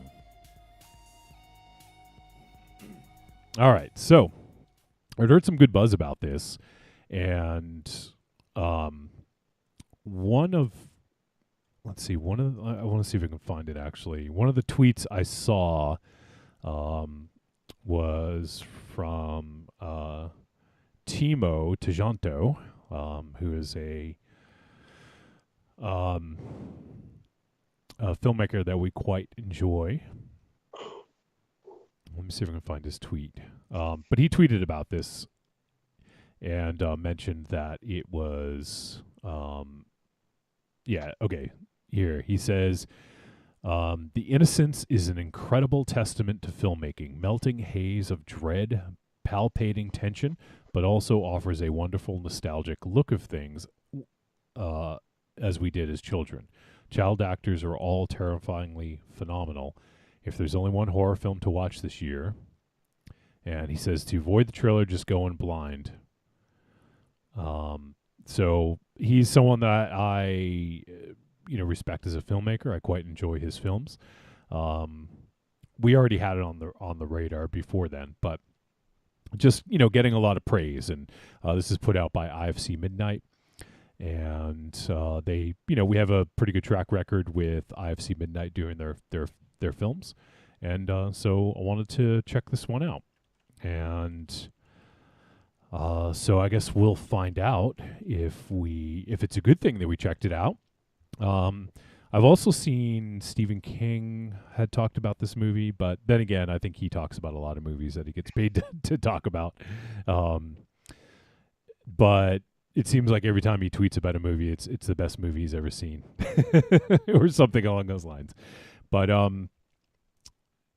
yeah, so I wanted to check this one out, and I feel it's a little bit different than films that we've done in the past. It's kind of got a little different feel to it, and also it is a Norwegian film. So the spoken language is Norwegian, and it is. Let's see. So it looks like, I don't know if they filmed it in all these locations, but it says country of origin: Norway, Sweden, Denmark, Finland, France, United Kingdom. So I don't know if they filmed in all those places or what, but all right. So, and it's also got pretty good reviews all around from people reviewing on like IMDb and Rotten Tomatoes and stuff like that. So all right. So this film, as we start out, we see a family. There's 2 daughters. One is autistic, and we see the younger daughter, her younger sister, is maybe not quite so sensitive to her needs. Like we see her like pinching her because apparently it seems like as if she doesn't feel pain, and things like that. And so, we can't tell if if she's kind of like picking on her or what. Like there's sort of like this weird, we're not quite sure what the relationship is between the two of them. And the family is moving into a new place, and so this is their first summer in this location. And then so the young sister, Ida, played by Raquel Flotem, and then we have Anna, played by Alva Ramstad, and those are the two sisters. And I don't know. I mean, I'm not familiar with any of these actors, but Alva, who played Anna, I don't know if she is autistic or not. But to me, the from the little I know, that seemed like a pretty accurate portrayal from what I understand. And I thought that it was kind of an interesting. I don't know. There's a lot of layers to this, so I guess we'll kind of get into it. But we have these two sisters, and then we have two other neighborhood kids, Ben, played by Sam Ashraf, and Aisha, played by Mina Ashheim, and they sort of befriend the siblings. Ben kind of befriends Ida, and then Aisha befriends Anna, and they sort of have these connections. That's pretty interesting, and we'll get a little bit more into. But these children, I'll just say, demonstrate some powers, some supernatural prowess, and I guess we'll kind of dive into it a little bit deeper from there. But do you guys have any initial thoughts before we kind of dive in a little bit deeper? Whether it's about the plot or any of the characters that kind of we just talked about. This is like, I'm not going to say it's Amblin because it didn't have an Amblin feel to it, but this is sort of like, it's hard to even say. Like, it's more Stephen King style. I think. Yeah, go ahead. So I think if I hear Amblin, my gut kind of goes to a little bit more like whimsical. Yeah, this is not whimsical. Yeah, this is downright sinister at times. And that's like, I think the Stephen King reference might be closer. Like, there's some fucked up shit in the It novel. While I've not seen the cinematic It, there's a couple of scenes that were not put in that movie. They're not in the movie yet. When the one girl, I'm not going to go into it, but like, there was Amblin for me is fun-loving, Stranger Things. It's Goonies. For my mind, for my conjuring mind, that's what I think of. I'm not saying I'm not going to die on that hill, but that's what I think of. This wasn't fun-loving. This was like the worst, like a dark New Mutants kind of take with the Stephen King lens. Like, this was. I think that's a good way of putting it. Because these kids were, and I think it was the setting too, like that apartment complex. Yeah. Was ripe with this kind of storytelling and the way the kids were, and there was nothing fun-loving about these kids. Yeah, it's so there's some dark stuff. I was originally going to watch this with T-Dog, but we just weren't able to find the time in our schedules to watch it together. So I wasn't able to watch it with her, but I did. There's two things in the first 20 minutes of this that would have like made her a little uneasy. One of them is, I don't know if you guys remember, but years ago, I want to say like 7 years ago, she cut her foot pretty fucking bad. So of course that's a trigger whenever there's glass in feet. But we got a scene with that in the beginning here. And then we also get like animal violence, kids, perpetrating animal violence, which was difficult as well, But I kind of appreciated that this didn't pull any punches, because where this goes, it goes to some pretty dark places, and I feel like that kind of like gets you set up for it pretty well. But yeah, it's we get to learn a little bit more about these kids, and I feel like it's very telling. We learn a lot about them through their relationships with their family. I feel like that was like a big part of this. So we have Ben, who, I'm not going to get too much into the minutia of the characters as the movie progresses, because it could, I don't want to spoil too much here for folks who haven't seen the movie. But Ben has a very different sort of relationship with his mother than the other kids. In it, like it seems like his mother doesn't really care all that much about what happens to him. His mother's not very present, and also there's sort of like a little bit adversarial at times, it seems like, right?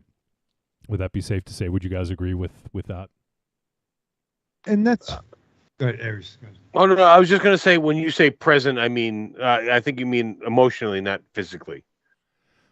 Yeah, I guess I meant both, but yeah, emotionally is. I mean, I get the feeling she is there physically a lot of the time, but just not emotionally. Yeah, that's fair. So, what were you gonna say, Room Channel? No, I mean, I think actually, I mean, it does harken back to Stephen King, but these kids are younger than the kids that were in Stand By Me. Once again, was the Stephen King movie based on the Body storyline, and that it shows kids coming up, and it's funny. You could is it fair to say that maybe some parents in this movie, these kids are so young that they're not quite real people yet? Yeah, no, absolutely. And maybe from a certain perspective, a parent may back off or be dismissive, or because they're not real people yet. And maybe that's a shitty term to say, but like they're still growing, so they can still have the parental control, or the idea of a parental control. Yeah. Well, actually, one thing I actually wanted to bring this up, because I actually saw this in one of the reviews I read about it. Someone brought up the term tabula rasa, and I think that is kind of an apt one here. So let me kind of read the definition. Tabula rasa is the mind in its hypothetical primary blank or empty state before receiving outside impressions. So, a child without the sort of like, moral compass of what is right or wrong would probably be, you could probably consider them in this state, right? The mind in its hypothetical primary blank or empty state before receiving outside impressions. So these kids, they don't necessarily understand right from wrong at this point, and maybe because of their emotional relationships with their family, maybe that also could have stunted some of their emotional growth, at least some of the characters, So I feel it's sort of an interesting way to look at it, is they still don't have a lot of experience, because a lot of times we don't see films from this perspective very often. And a lot of times there is, like, specifically talking about Amblin, there's typically an older sibling involved in there, that can be sort of like the moral compass of like, don't do that, or, like whatever. But we don't get that here. Like, these are all relatively young kids. Now, Ida is younger than the others. I mean, they never really state an age, but Ida is definitely the youngest of them. And Anna, the autistic girl, seemed to be the oldest, just based on, like how old they looked, And then I got the feeling that Ben and Aisha were maybe close in age. But still, they're all probably, I'm guessing, 12 or under is my guess. I thought they actually said Ida was 8. Okay, and they might have. I didn't recall that.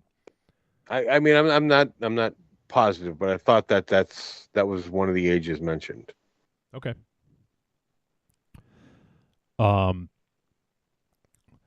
So yeah, I think that's kind of a good way of looking at it is, and I think that's why it's called the Innocence, because they're still in a way like innocent because they don't know better. They don't know right from wrong. Sure, like your parents can tell you shouldn't do that, but you don't fully have the capacity or the capability of understanding what is right for wrong. And these kids all have a certain amount of freedom to kind of go out and do their thing. Like, Ida often goes out, takes Anna out down to the playground, and they just kind of hang out there, So we get we get to see them sort of doing their thing independent of their parents. And I think we can all kind of relate to that because, I don't know how things are now as a child, but for us, I mean, I used to go out till like 8 p.m. until it started getting dark, and then like my mother might call for me when I was like 8 or 9, so yeah, go ahead. Right. I mean, like, at least from our perspective, we were born in the 70s, but we grew up, we were children, really late 70s, early 80s. Yeah. And the whole rule of come home and the lights come on. Street lights come exactly. on. Yep. You'd ride bikes, and you didn't have cell phones, and you couldn't be tracked. But you had to be within shouting distance, typically. Right. Yeah. And for the most part, I can speak for at least mine, and I'm at least Aries. I can spec for you, Johnny. But our mom's voices carried, the loudest. You know what I mean? You could hear that. Oh yeah, definitely.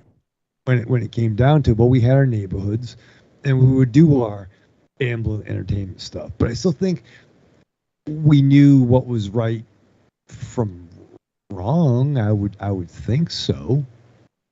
But even young. I will say, and I'm not proud of this. I did some shitty things as a youngin, that I wouldn't do now. And that's fair. And that was maybe it was from people you were with, whatever reason. But right, I think, and that was even into my teen years, like Right. I mean, overall, the worst decisions I made was probably over the age of 21. You're like, the worst decisions I made were today. Yeah, today. So like all this shitty stuff was over the age of 18. Because Aries will tell you, I was very, very, Peter Parker. I was a good boy for the most part. I mean, well, as this, it is. Yeah, he was very, very clean cut, and until you taught him to smoke and drink. Yeah, it's all my fault. But I think this movie it does show you the different levels with these characters, although they are, naive to the world. They do have their limits, in very at points subtly, and at other points like very just in your face. It does kind of show you where they stand, like with little things like I don't want to speak too much of this because it does delve into character development that I think needs to be explored as you watch this movie. But every character just has his own little niche where there are certain lines that can't be crossed, and it does show it. And at points where it is a little difficult to watch, like seeing the characters react to situations is very telling. Yeah, no, I would agree with that. So I think it's interesting that we have this perspective of these children because, like we have to look at it differently than how we would react to something. Like if it was like a 20-something-year-old, we'd be like, "Don't do that, you fucking idiot," But like we don't have that filter now because they're children and their decisions seem to make sense given their situations. Go ahead, Reverend Shadow. Well, it's too even like we don't know what it's like to be a fucking child now. I mean, like, without, I don't want to go on a fucking rant, but like, we had bomb scares in the 80s, and we'd go outside for an hour, we'd walk the track, and then go back in, and then come back to school the next day. Like, there are things that are going on. Some things that our kids are fucking dealing with that we have no fucking idea, that only our fucking parents or grandparents dealt with because they were in fucking wars. We were never shot at. So like it is new shit going on, without going down a rabbit hole of some fucking fucked up shit. Yeah. But I think these kids were forced to deal with things on their own a little bit, and when they kind of came together, it was a very interesting dynamic, right? Yep. Well, part of the problem is this movie is from another country, so a lot of what we think of with kids now doesn't necessarily apply, because even going back 20 years to when my child was this age, I could not imagine sending him down 10 flights of stairs in an apartment complex to play in a common playground without me being there. Right, but yet my parents would give me $5. Right. Not my parents. My father would give me $5, send me on my bicycle to ride a mile down the road to the village knoll to buy him a pack of cigarettes. And that was perfectly acceptable. They would sell me a pack of cigarettes to bring back. Like, I know, it's nuts. The worlds are different in time and in location. Like, so the fact that these children are allowed to play in this common area where their parents are at work or in their homes, like, that is completely foreign to us nowadays. And but that is the norm in this society. And that's true, Aries. Like, even like I live in 2 apartments. When I was born, across from Russell Street, behind the Big D, near TE, and you guys know what that is. No one else knows. And then when my parents got divorced, my mom and I had the place, and got back together because that fucking never happens. But right, like having a tower apartment complex. There's no way you would fucking let your fucking 8-year-old daughter walk down by herself. I would not do that. Well, and like Aries is sort of alluding to, I think, or maybe it was you. One of you guys were alluding to the fact that, like, this is in another country, and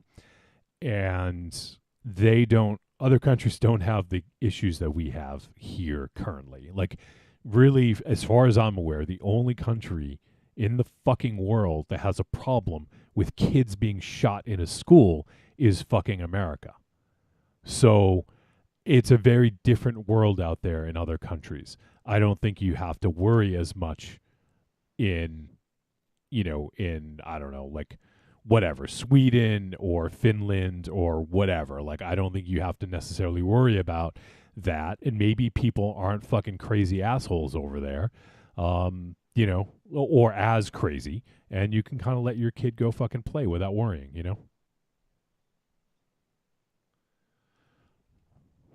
So, yeah.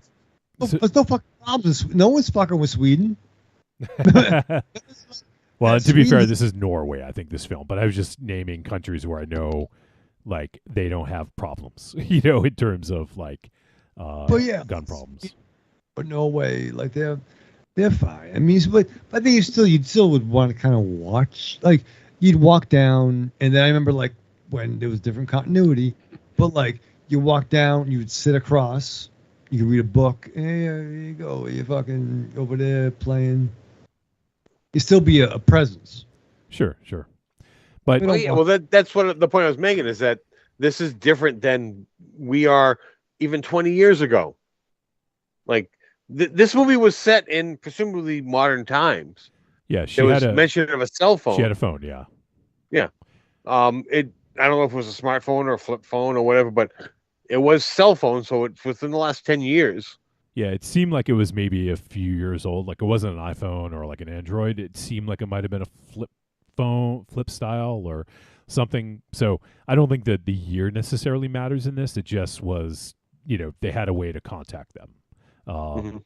So maybe that's what made her feel safer about it, was that she could just call her daughter whenever she needed to. Yeah, Marion says, I was impressed the kids weren't attached to electronic devices. That's what makes me think it might have been a different, maybe 10 years ago or something, where, not everyone had a phone in their pocket, with the internet. Yeah, and the phone was more of a communication device than an entertainment device.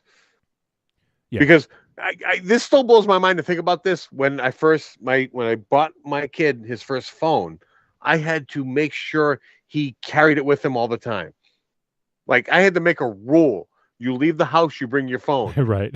Now it's like it just blows my mind to have to I made that rule. Like why don't you have your phone with you? I don't know, Nowadays it's like glued to everyone. Yeah, exactly. Fucking car keys, butts, and phone. What, you saying Aries made his kid take his car keys, his butts, and his phone? Yeah, it's like, where you going? Take cigarettes. What's wrong with you? Yeah. My kid was like my purse.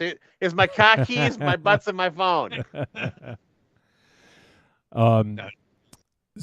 So yeah, I mean, this is, and we probably won't necessarily get, as we discussed with Carando with Maniac Driver, there are some cultural touchstones in there that we didn't necessarily understand, like with the government building, and things like that. And so there may be some things in here. Maybe in Norway, it's completely normal to let your kids go down 10 flights of stairs to go play in the playground, whatever.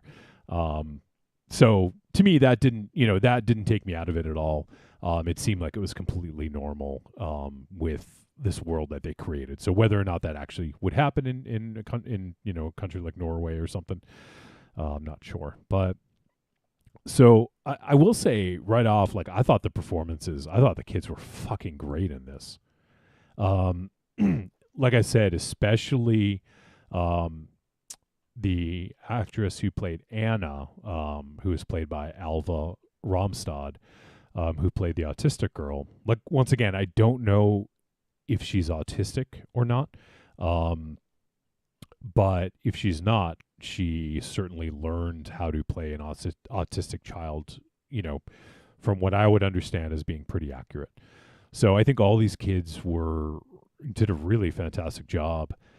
Even like Ben had a challenging role in playing a kid who was, had sort of emotional issues at home. And also some of the things that he did, he had like no remorse, right? Like, and he showed that, it was like, okay, that's kind of believable. So, I think the performances were all like really good in this. Do you guys have opinions on the performances?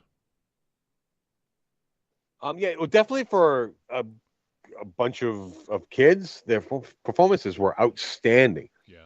There was only one instance where it was just kind of like and it was very forgivable because it was just like all the rest of it was just like, I can't even believe these kids are acting. Like, yeah, is this just like a hidden camera thing? Like, it was spot on.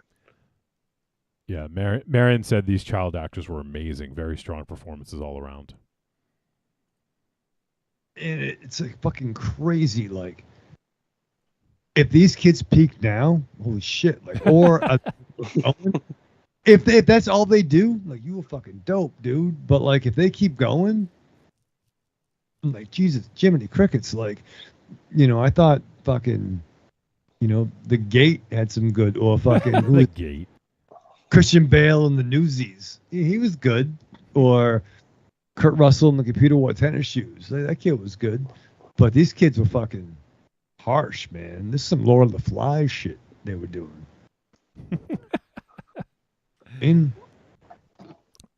So the performances were real good. We actually didn't really see the parents very often in this. I mean, obviously, they all had parents, and they were in it enough to sort of see the relationships between them. But yeah, like, we had Aisha. Actually, I'm not sure. I think the name of it is. I may be pronouncing it incorrectly, but vitiligo. Is that the discolored skin, like is that what it's called, Raven Child? Do you know? Yeah, like the Michael Jackson thing. Where yeah. Said, the vitiligo. Yeah. So like she had a darker skin, but had like the white blotches, like more Caucasian blotches on her dark skin. Yeah. So it's okay. So yeah, it's a condition in which the melanocytes, the pigment cells of the skin, are destroyed, causing affected areas to turn pale. And so she had like like brown skin. So the thing I thought was interesting was we have her. She has a physical sort of limit. You could be argued it's not that, but you could argue it's a physical limitation. Yeah, right. And just a physical thing. Like you look at her and you see something, something different about her. And then we have Anna, who was autistic, and you may not necessarily see. I mean, if you sit with her, like you'll hear, because she didn't talk. She kind of like didn't even. It wasn't even a mumble. It was more of like a moan or something. Like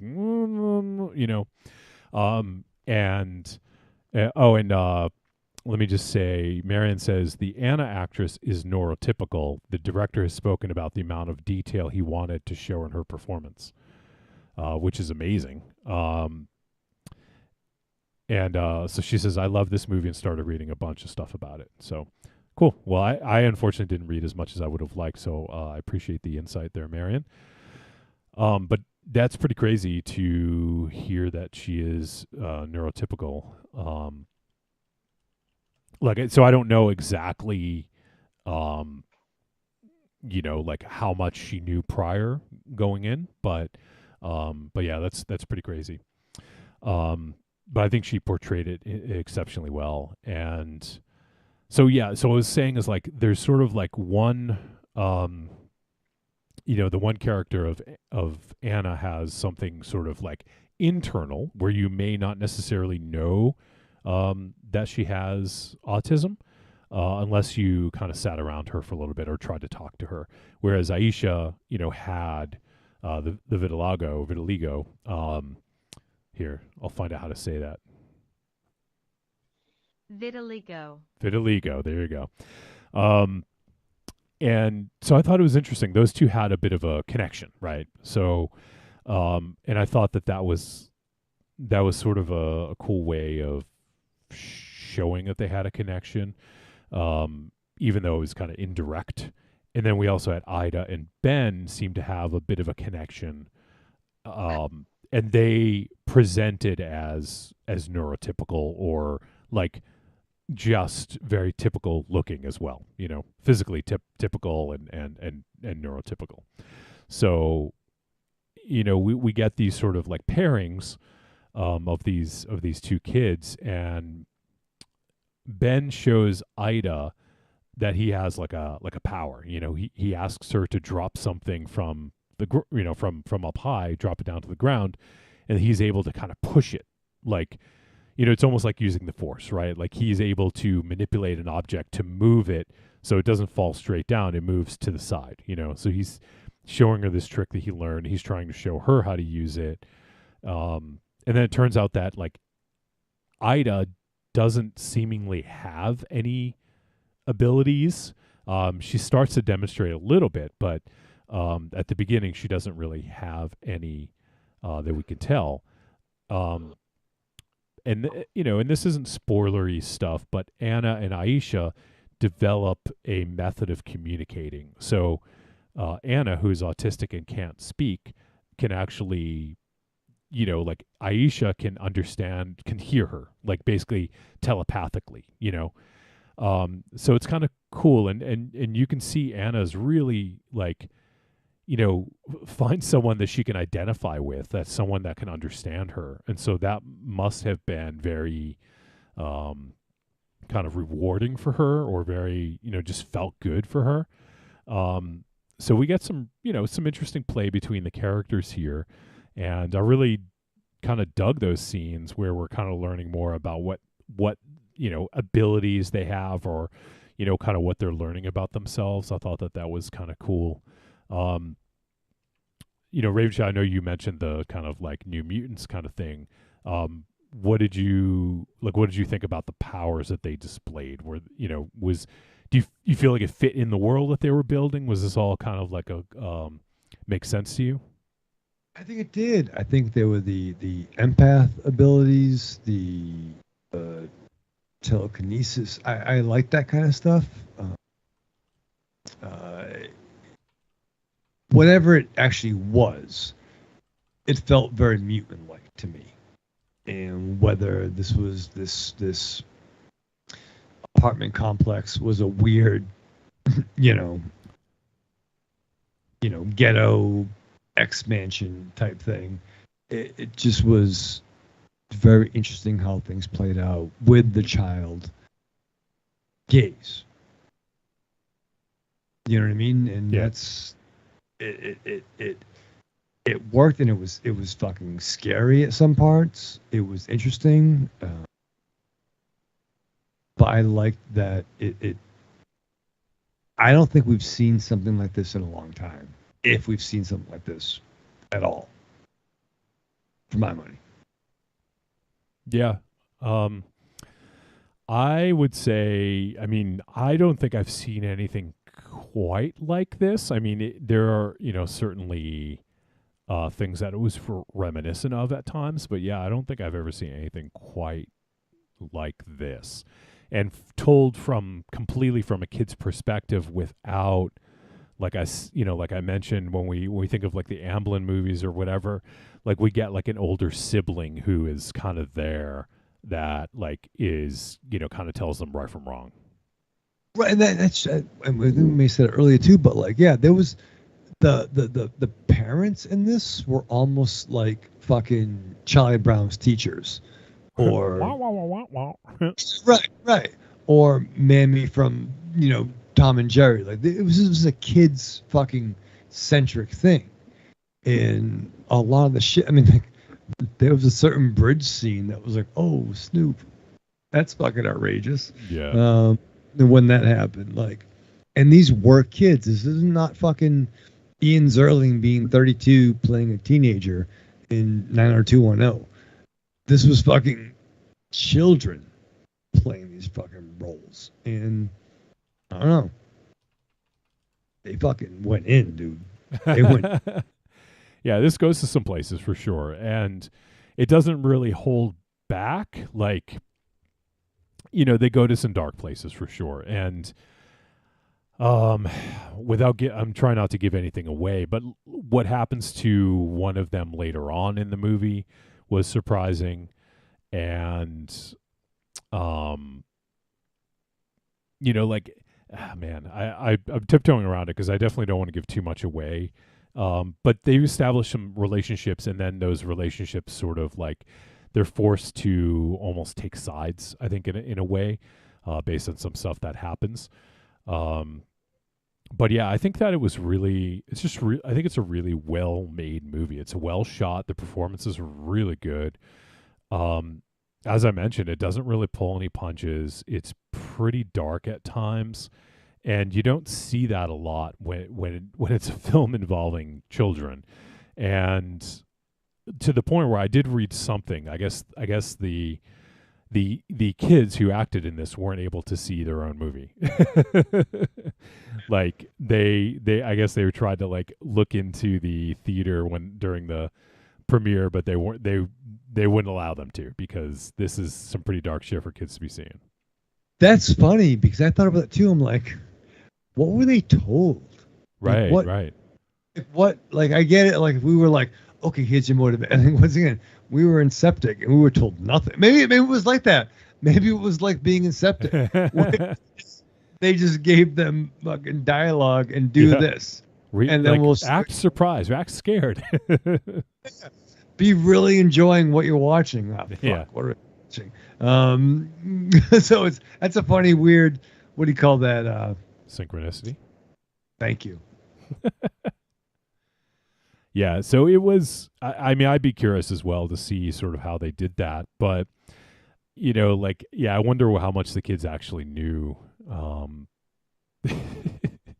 It's, you know, especially there, like, there's one scene at the beginning, towards the beginning, I mentioned sort of like animal violence. And I mean, that kind of tells you all you need to know about that character and based on, and kind of like where they go, places that they go, you know, because that's typically, you know, you hear that a lot with like psychologists or whatever. Like, you know, if kids have no aversion to animal violence, they have a propensity to hurt people down the road. You know, like that's one of the things that you hear because they just don't have a filter. They don't realize that it's wrong.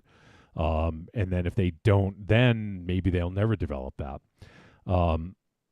So with that, you know, with that scene, obviously that, you know, that scene kind of sucked, but, you know, seeing what happened and the way that the characters reacted was, very telling, I guess.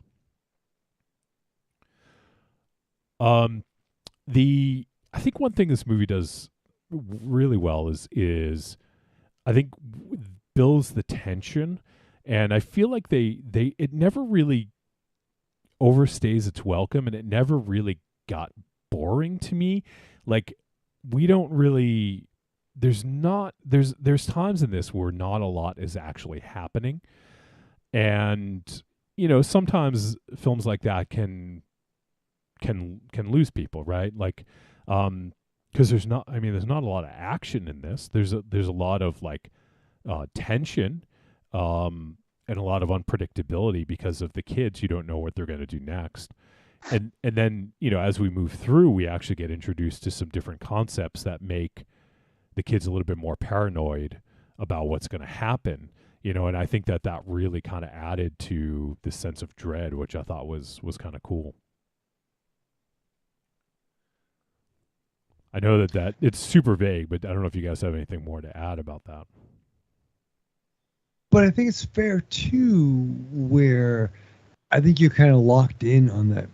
Like, there's a certain point in this movie where, like, okay, this is the fucking kid's tale. This is what happens when there are no adults around. Yeah. You kind of like, yep, they're gonna fucking go, and it's enough where it's, once again, there's nothing really whimsical about this. Yeah, no, because I think you're waiting for I think you can kind of see the darkness from the jump, right? And you're like, they're gonna fucking go with this. And you're like, oh, yep, a little bit dark there. Yep, some shards of things and yeah, wood being in places, and oh yeah, by the way, yep, there's a weird flip in a certain picture. Like, there's some fucking, it ain't fun. It's not fun. It's not. But these kids go in, dude. These kids are fucking like if Bobby De Niro had like a fucking Xavier Mansion where he like taught kids how to fucking act, these kids would be like the fucking first class. You know what I mean? Do you think you would have been able to control them? I tried, brother. I can't control kids. Yeah, no. I'm no Xavier teacher. I'm no Red Cross and I'm no nurse. No nurse. I'd be the fucking lunch dude. Oh yeah, it's a fucking mozzarella sticks. Aries, you're awfully quiet. I'm curious. You either hated this movie or you liked it and just don't have a lot to say. No, I'm sorry. I'm just kind of, I'm drifting. Thinking about it's my own thing. I'm sorry. It's okay. It's all right to drift. I just wanted to check in with you and see if you had anything to add. So, but yeah, I mean, there's. I'm trying to. I'm trying to think of how much we can actually say about this, because I do want people to go in kind of cold with this. That's why I'm trying to toe the line between saying more than we've already said. But I think the direction of this is real strong. I thought the writing was strong, and actually maybe you can comment on the series. But one of the things that even though it was in Norwegian, I felt like there wasn't a ton of dialogue. Like it seemed like the subtitles were just like it didn't really. I don't know. I didn't feel like I was reading much in this movie because it just seemed like there was maybe a little bit not as dialogue heavy, or maybe the dialogue was kind of spread out a little bit. But I just didn't get the feeling that I was reading a lot. I was able to take in a lot of what was going on. It wasn't necessarily that it was light on the dialogue, is that it was very organic, and it did kind of go naturally, and at times you almost forgot you were reading. Yep. And that is the type of movie, the type of subtitled movie that I can get more engaged with, because although you are reading, it's natural. The dialogue is natural. You read two words, and the third word you know what it's going to be. It flows. It doesn't seem written. It seems very organic, and it is very easy to just lose yourself in the movie. And this movie definitely does it. At times the dialogue disappears, and when it reappears, it takes a few lines to get back into the groove of it, and there's no avoiding that. It's not this movie's fault, because you can't just have an organic dialogue through the whole thing. There is going to be natural pauses, and this movie it did that very well. As far as a movie with, I don't believe they wrote this for that purpose. It just fell into that. All right, I think that's fair. We could probably head to the verdict on this one soon, because I realize we have been talking about it for a little bit, and we're getting to the point where there's not a lot more to say because of spoilers. And I feel I will say though, I feel like it wasn't in your face, but I kind of liked the message of the movie, and sort of how the plot sort of develops and how characters sort of interact with each other. I think it says a lot without saying a lot, like, if that makes sense. Especially with some of the characters and the relationships that they had. I especially liked, I'll just say the scene at the end where two characters kind of come together. I thought that was kind of a really sweet scene. And even though, like, it was in a way anticlimactic, like in terms of like on screen, I think the emotional impact of it wasn't anticlimactic. And I thought that actually, like hit pretty hard in terms of like what they were showing. So I know that's super vague. I'm just trying not to give too much away, but do you guys have any thoughts on the end and how that sort of like the emotional impact of it? The emotional impact was great, and although I did love the ending, because there was a few other like higher points than the ending, I feel it was a little anticlimactic. Yep, and I could see that.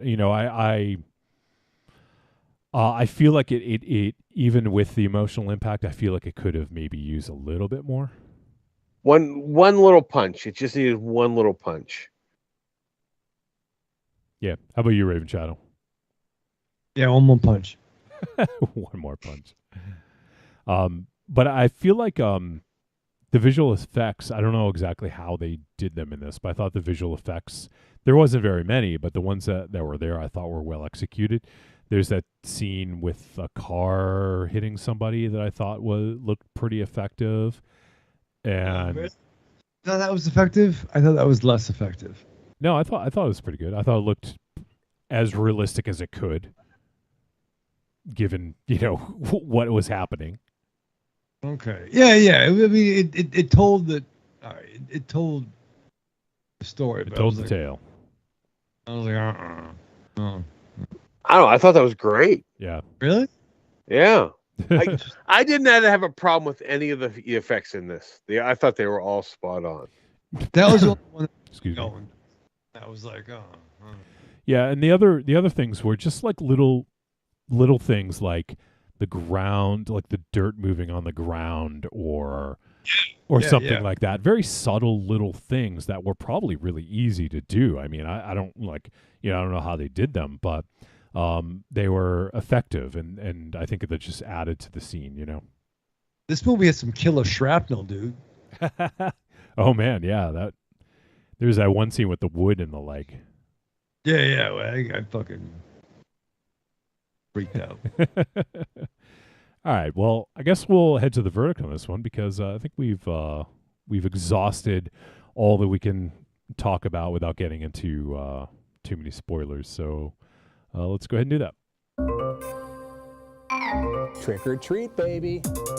I wonder if people would say you're a trick or a treat. Trick or treat, motherfucker. All right, it is verdict time. We're going to let you know whether the Innocence was a trick or a treat, and any final thoughts we may have. Let's start with Aries. All right. Yeah. This movie. This is not an exciting movie. This movie is. You need to sit down and invest in this movie. Leave your phone in the next room. Don't even fucking have it in there, because there are times you may be inclined to pick it up and scroll through Facebook, but you will miss something, because at moments where you think nothing's happening, there is something subtle happening, or something that is just going to really catch you off guard, and you are doing yourself a disservice by not just watching this movie. This is 2 hours you just need to invest in this story, and this is a story. You don't get stories like this in movies nowadays. This is just a whole unique tale of supernatural that is you think you know what is going on. You don't, because they don't go by what other filmmakers have defined as typical superpowers for what they are. The mutants keeps on getting tossed around. I mean, they're mutant-like, but they're not mutants. You can't just, all right, this is Professor Xavier, I know what his powers are, type of thing. That is gone out the window. It shifts. It zigs, it zags. So you definitely need to watch this. This is a treat. All right, Raven Shadow. Yo, you want a fucked up Sunday afternoon rain day movie double feature? I would throw in any particular order. I would do this first. Check this out, and I agree with almost everything Aries said. I've used the term, mutants, whatever the fuck. There's supernatural machinations and abilities with kids. I did not say machinations. I said machinations. I know, but I just wanted to clarify. I would not use that word. Go ahead. All right, timestamp. Aries did not say machinations. Nicholas. And I just threw you off, didn't I? Sorry. I know you didn't, but no, like I would do. You want a fucked up Saturday, like Sunday afternoon in a rainy day, put the AC on, watch what's the movie called? Oh my fucking God, The Innocence? Unforgiven and The Innocence? Yeah. Watch The Innocence and The Sadness.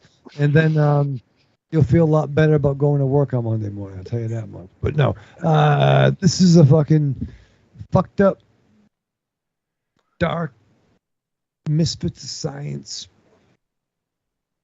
kids fucking being harsh, man.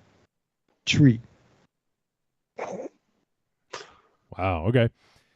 It's terrible. It's terrible. But yeah, it was fun. It wasn't. Oh, it wasn't fun. No, it wasn't fun. Nothing fun about this. It was harsh, bro. Yo, check it out. All right. So for me, this is a treat. It's a really well made movie. I can't say that this is something I'll probably watch again. Maybe if I showed it to T-Dog, and I would like fast forward the parts where there's animal violence and the part with the feet in the glass. But so I don't know that I would necessarily watch this again, but I'm very glad that I saw it. I think it's a really well-made movie. It's a very interesting perspective, and it's an interesting look at sort of like how kids are developing sort of like a moral code. Like it's around the age. I mean, I guess we're probably talking between like 8 and 13. So they haven't quite established that, yet. So it's almost like using powers, as an analogy for that. But yeah, I think it's a really well made movie. I think it's very tense at times and can go to some dark places. Especially a scene with a mom and a child later on in the movie. And I don't mean, like sexual way. I just mean like a kind of a dark way. Who the fuck, Johnny? Who the fuck thought that? You did. You.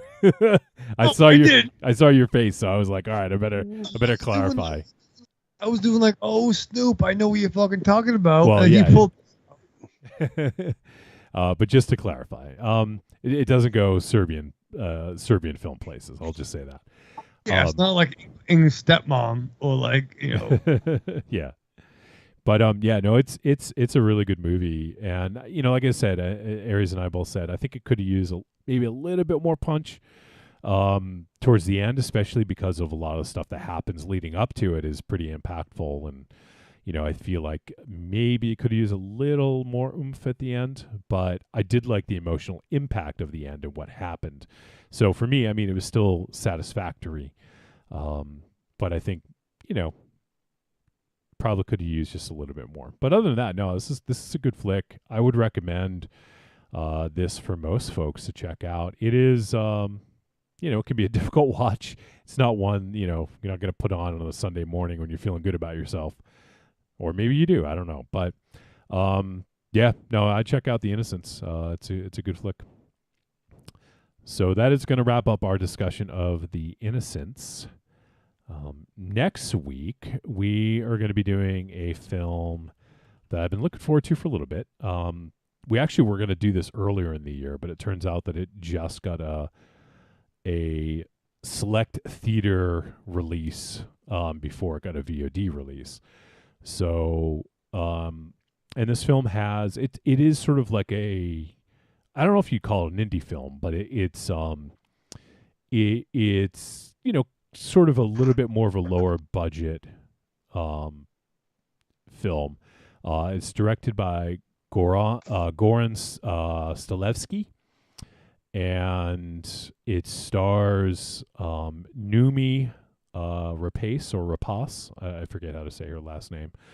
But you've what's that? Yeah, Naomi Rapace from the girl in the fucking dragon tattoo pictures. Yeah, she was also in Prometheus, Sherlock Holmes, the 2011 Sherlock Holmes. Yeah, I mean, she's been in a bunch of stuff. You probably recognize her. I'm trying to see. I thought there's some other stuff I recognized her from. Nothing else comes to mind that I'm kind of scrolling through here. yeah, so she played Lisbeth in The Girl with the Dragon Tattoo, The Girl Played with Fire, The Girl Who Kicked the Hornet's Nest, all those movies, which I've never seen. Are they worth it, Raven Shadow? Yeah, they're fun. I watched the Scandinavian, the foreign, I don't know, the blonde people country movies where it was made, and then people countries. Okay. Yeah, no, it was good, and I think as dope as Daniel Craig was, I think the actor that played him in the original pictures was more conducive to the main dude. But yeah, they were fun. Not fun, but I enjoy. I watched the three. I watched the 3 original Scandinavian pictures. Okay, so these are the original like films, whereas the ones that were made here in America. Okay, yeah. So looks like David Fincher directed the first one here in America. Had Daniel Craig and Rooney Mara. I saw that. Did they ever make a sequel to those? Was only the one? It might have only. I think Craig was too buff for that character. He was too buff, huh? Yeah. I don't think the movie did well enough to justify making the other 2. Yeah. Because the dude was kind of more like a sad sack in the novels, from my understanding. But I saw all 3 of the foreign picture ones, and they're fine. It gets fucking dark too. Yeah, Heavens. That's right. She was in Rooney Mara, the girl who played Lisbeth in the American film. She was in Nightmare Alley. Yes. Okay, so the film is You Won't Be Alone, and it stars Noomi Rapace, and see if I recognize anyone else in the cast, and I don't. And the synopsis: in an isolated mountain village in 19th century Macedonia, a young girl is kidnapped and then transformed into a witch by an ancient spirit. So You Won't Be Alone. We'll be doing that next week. It is available now on VOD. It looks like on IMDb it says it's available on Peacock. If you have, maybe it's Peacock, like their premium subscription. I'm not sure what that is, but here, let me see. I have the basic Peacock, so let me see if it's available for me. The free one, I guess. You Won't Be Alone. It is, yeah, I guess I can watch it. You Probably won't be commercials. Yeah, it might have commercials, but you can watch it on Peacock. So if you have Peacock, I think Peacock's, if I'm not mistaken, I think it's free. It's free to download, and there's certain things that are available with commercials. Yeah. Okay. So there you go. It's on Peacock or it's on VOD if you want to do it that way. But You Won't Be Alone. We'll be doing that next week. All right. So I'm looking. Just want to make sure I don't think we have any voice messages this week. The fuck, Raven Shadow. Yo, it's crazy. Just double checking, make sure. Yeah, I don't think we got anything. So, okay, yeah. That's cool, though. You know, once in a while we'll have some weeks. But if you guys do get a chance to check out The Innocence, or if you want to check out You Won't Be Alone, you can go ahead and send us your thoughts by sending a voice message or an email to podcast@trickortreatradio.com. And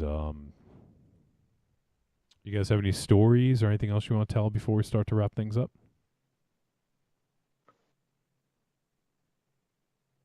Not yet. No, nothing. I'm sorry. Was all that for you to say no? Yeah.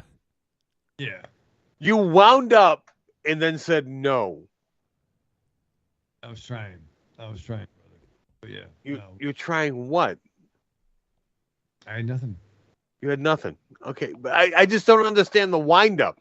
You did the whole thing with the. And then no. Well, sometimes you don't know what's going to happen. Maybe you're going to make some noise before you're like, yeah, it turns out, yeah, nothing. We told we watched Escape from New York. That was fun. We already told that story. So yeah, no. You could have jumped in, brother, but that's okay. You know what? Well, I thought about it, but then I watched you like you were going to say something important. And then you didn't. How dare you think that? And that's why you should have been a good brother, and you should have fucking jumped in and like fucking, you know, help me out. You should have been like, oh, maybe I'm like, you know, on the ropes. And we'll do an angle, and you come in with a hot tag, and you could have been like, yo, I'm Aries. I had some fucking potato skins over the weekend. They were dope. You know what I mean? I'm sorry. So you're telling me I should have potentially interrupted you? You should have. No, I think you should have preemptively assisted me, and you should have been able to become a good. I should have known you had absolutely nothing to say with your Jack Sparrow hand motions. Yes. And nothing coming out. Yes. You should have been a good brother, and you should have came in and be able to like jump in. No. And, like, But you know what? If you want me to jump in, don't make it seem like you're about to talk. All right, then I'll text you then. Yeah, text me when you need me to bail you out. I'm gonna send you a text right now so that Aries bail me out. No, but like, no, that's part of the discussion podcast. Just saying, like, you could have been like, oh, well, I fucking built a fort this weekend. Yeah, Or you know what? I was gonna share a little tale, but then I thought you were gonna talk.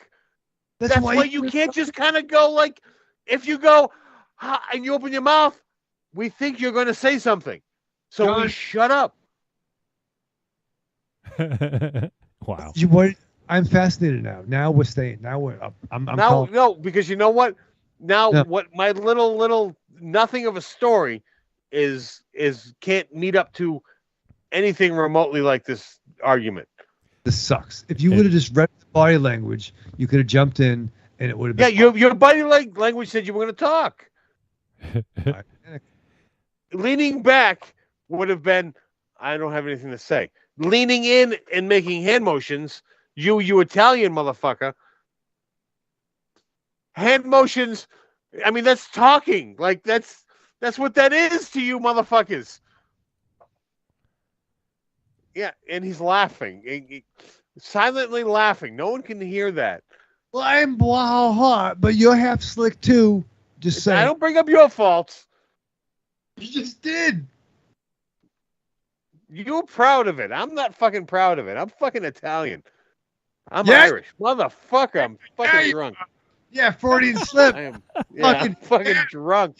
Time now stamp. it's time to end the fucking show. Yeah. No. Fucking green, fucking white, and red, brother. Yeah. All right, two very important things. First, Corny says there was The Girl in the Spider's Web. That was a fourth film in the Girl with the Dragon Tattoo story, and that was an American film, and Claire Foy played Elizabeth in it, and that came out in 2018. So there was a second American one. Right, but that wasn't by the author. That was like an original story. Okay, I wasn't. I mean, I don't know. It wasn't based on a book, to my understanding. It wasn't based on a book. It was just cash grab. Okay, it was directed by Fede Alvarez, who did the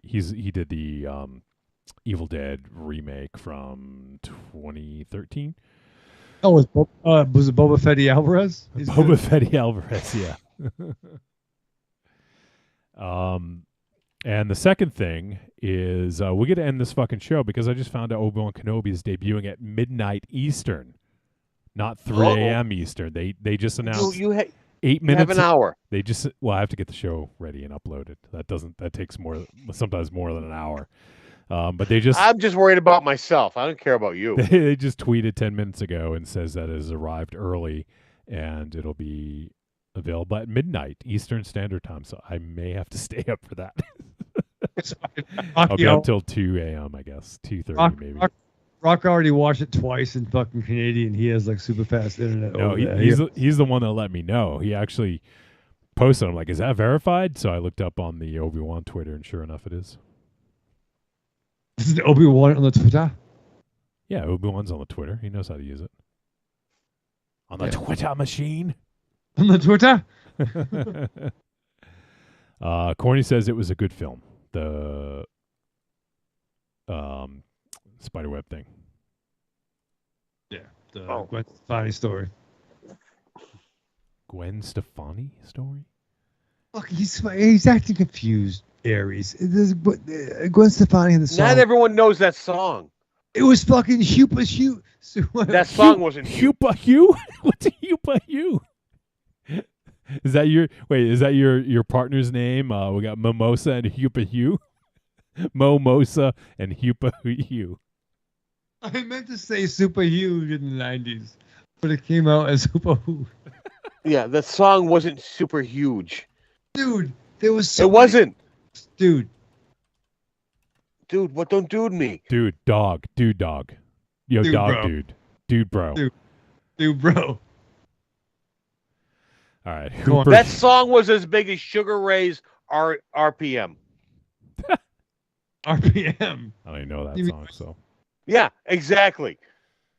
All right. Well, I think we're done here. And not just because Obi-Wan's starting in 52 minutes. The minute Aries references Sugar Ray, yeah, now we're done. Yeah, exactly. Yeah, we're done. Sugar Ray comes up. It's time to end the show. Yeah. All right. I'm gonna go to bed. You're gonna go to bed? No, I'm gonna make a snack. Wait, just to remind you, you have a lunch date with Nicholas on Monday. And I can't wait. Don't forget to pull the Uncrustables out of the fridge. What is it? How many hours? 3 hours before you eat them? Did Marion send you that text? What? Who prompted you? Why did you say that? Because you have a lunch date with Nicholas, and I know you're going to eat Uncrustables. No, but I just got some Uncrustables, so I wasn't sure if... You always have Uncrustables. How many times have we talked about this? He just said he's going to make a snack, which implies he's going to open an Uncrustable. No, you got to thaw for an hour, though. I did. Yeah, well, okay, now. I'm assuming when you said give me 5, that was you taking an Uncrustable out of the fridge. Give me fuel, give me 5, give me Uncrustable on the side. Yeah. Wait, do you want me to let you know when there's an hour left in the show in the future, Raven Shadow? No, bro, but seriously though, like last night I did, because Marion and I, Marion was over, and would, whatever the fuck. Whatever the fuck. Oh, don't worry about whatever the fuck happened. Well, But, don't like, fucking mention it. I'm just telling you, I'm giving you backstory. But I woke up around like fucking 3 a.m, and I did have it happening Uncrustable on my nightstand, and I'm like, oh shit, when did I have that? Then my alarm went off at 6 a.m. today. What if at least you weren't covered in it? Like I was picturing you be like Uncrustable covered on head to toe, like. Can an Uncrustable be out for too long, and then you just won't eat it? Is that a possibility? Well, to be fair, everything can be out for too long, but no. Does it get soggy? Yeah, it gets a little crusty. It actually gets crustable. So an Uncrustable gets crustable. Yeah, its crust goes back. It's like a reverse Uncrustable. But yeah, so just end it. We gotta go. But like literally though, I did take it out at like 11:30, and I had a couple of nibbles, and then around 6 a.m. I was like, it turns out 6:15, still pretty good. Oh, God, just end it. Yeah, we gotta end the show or everything. Everything. Just if there was like a big red nuke button, I'd just fucking push it right now. Yeah, press the button, Frank. There you go. All right. Well, that is gonna do it for the show. Next week, we'll, as I mentioned, we'll be talking about the film You Won't Be Alone. And if you guys want to, as I mentioned, it is available on Peacock or VOD. And yeah, that's it. If you guys have, I don't know, I guess if you have thoughts about the Obi-Wan show, I mean, I guess you can call them into my Star Wars show, but you can always call them in here too. Or thoughts about any of the films we've done or anything. So send us a voice message next week if you guys want to get on. But that's it. Let's say our goodbyes, starting with Aries. Goodbye. Rave Shadow. Live fast, love hard, survive with your mask on. All right, well, that is going to do it for this episode. We appreciate you guys tuning in. Everyone who watched live, everyone who is going to check out the podcast when it drops, and also especially to our Patreon supporters who they're the lifeblood. They keep us going. Without them, we have no blood. So it's a little dark. There you go. That is it for the show. We appreciate you guys tuning in to the episode 513. Come join us next week for 514. We're marching closer to the 10-year anniversary. 2 months. See ya.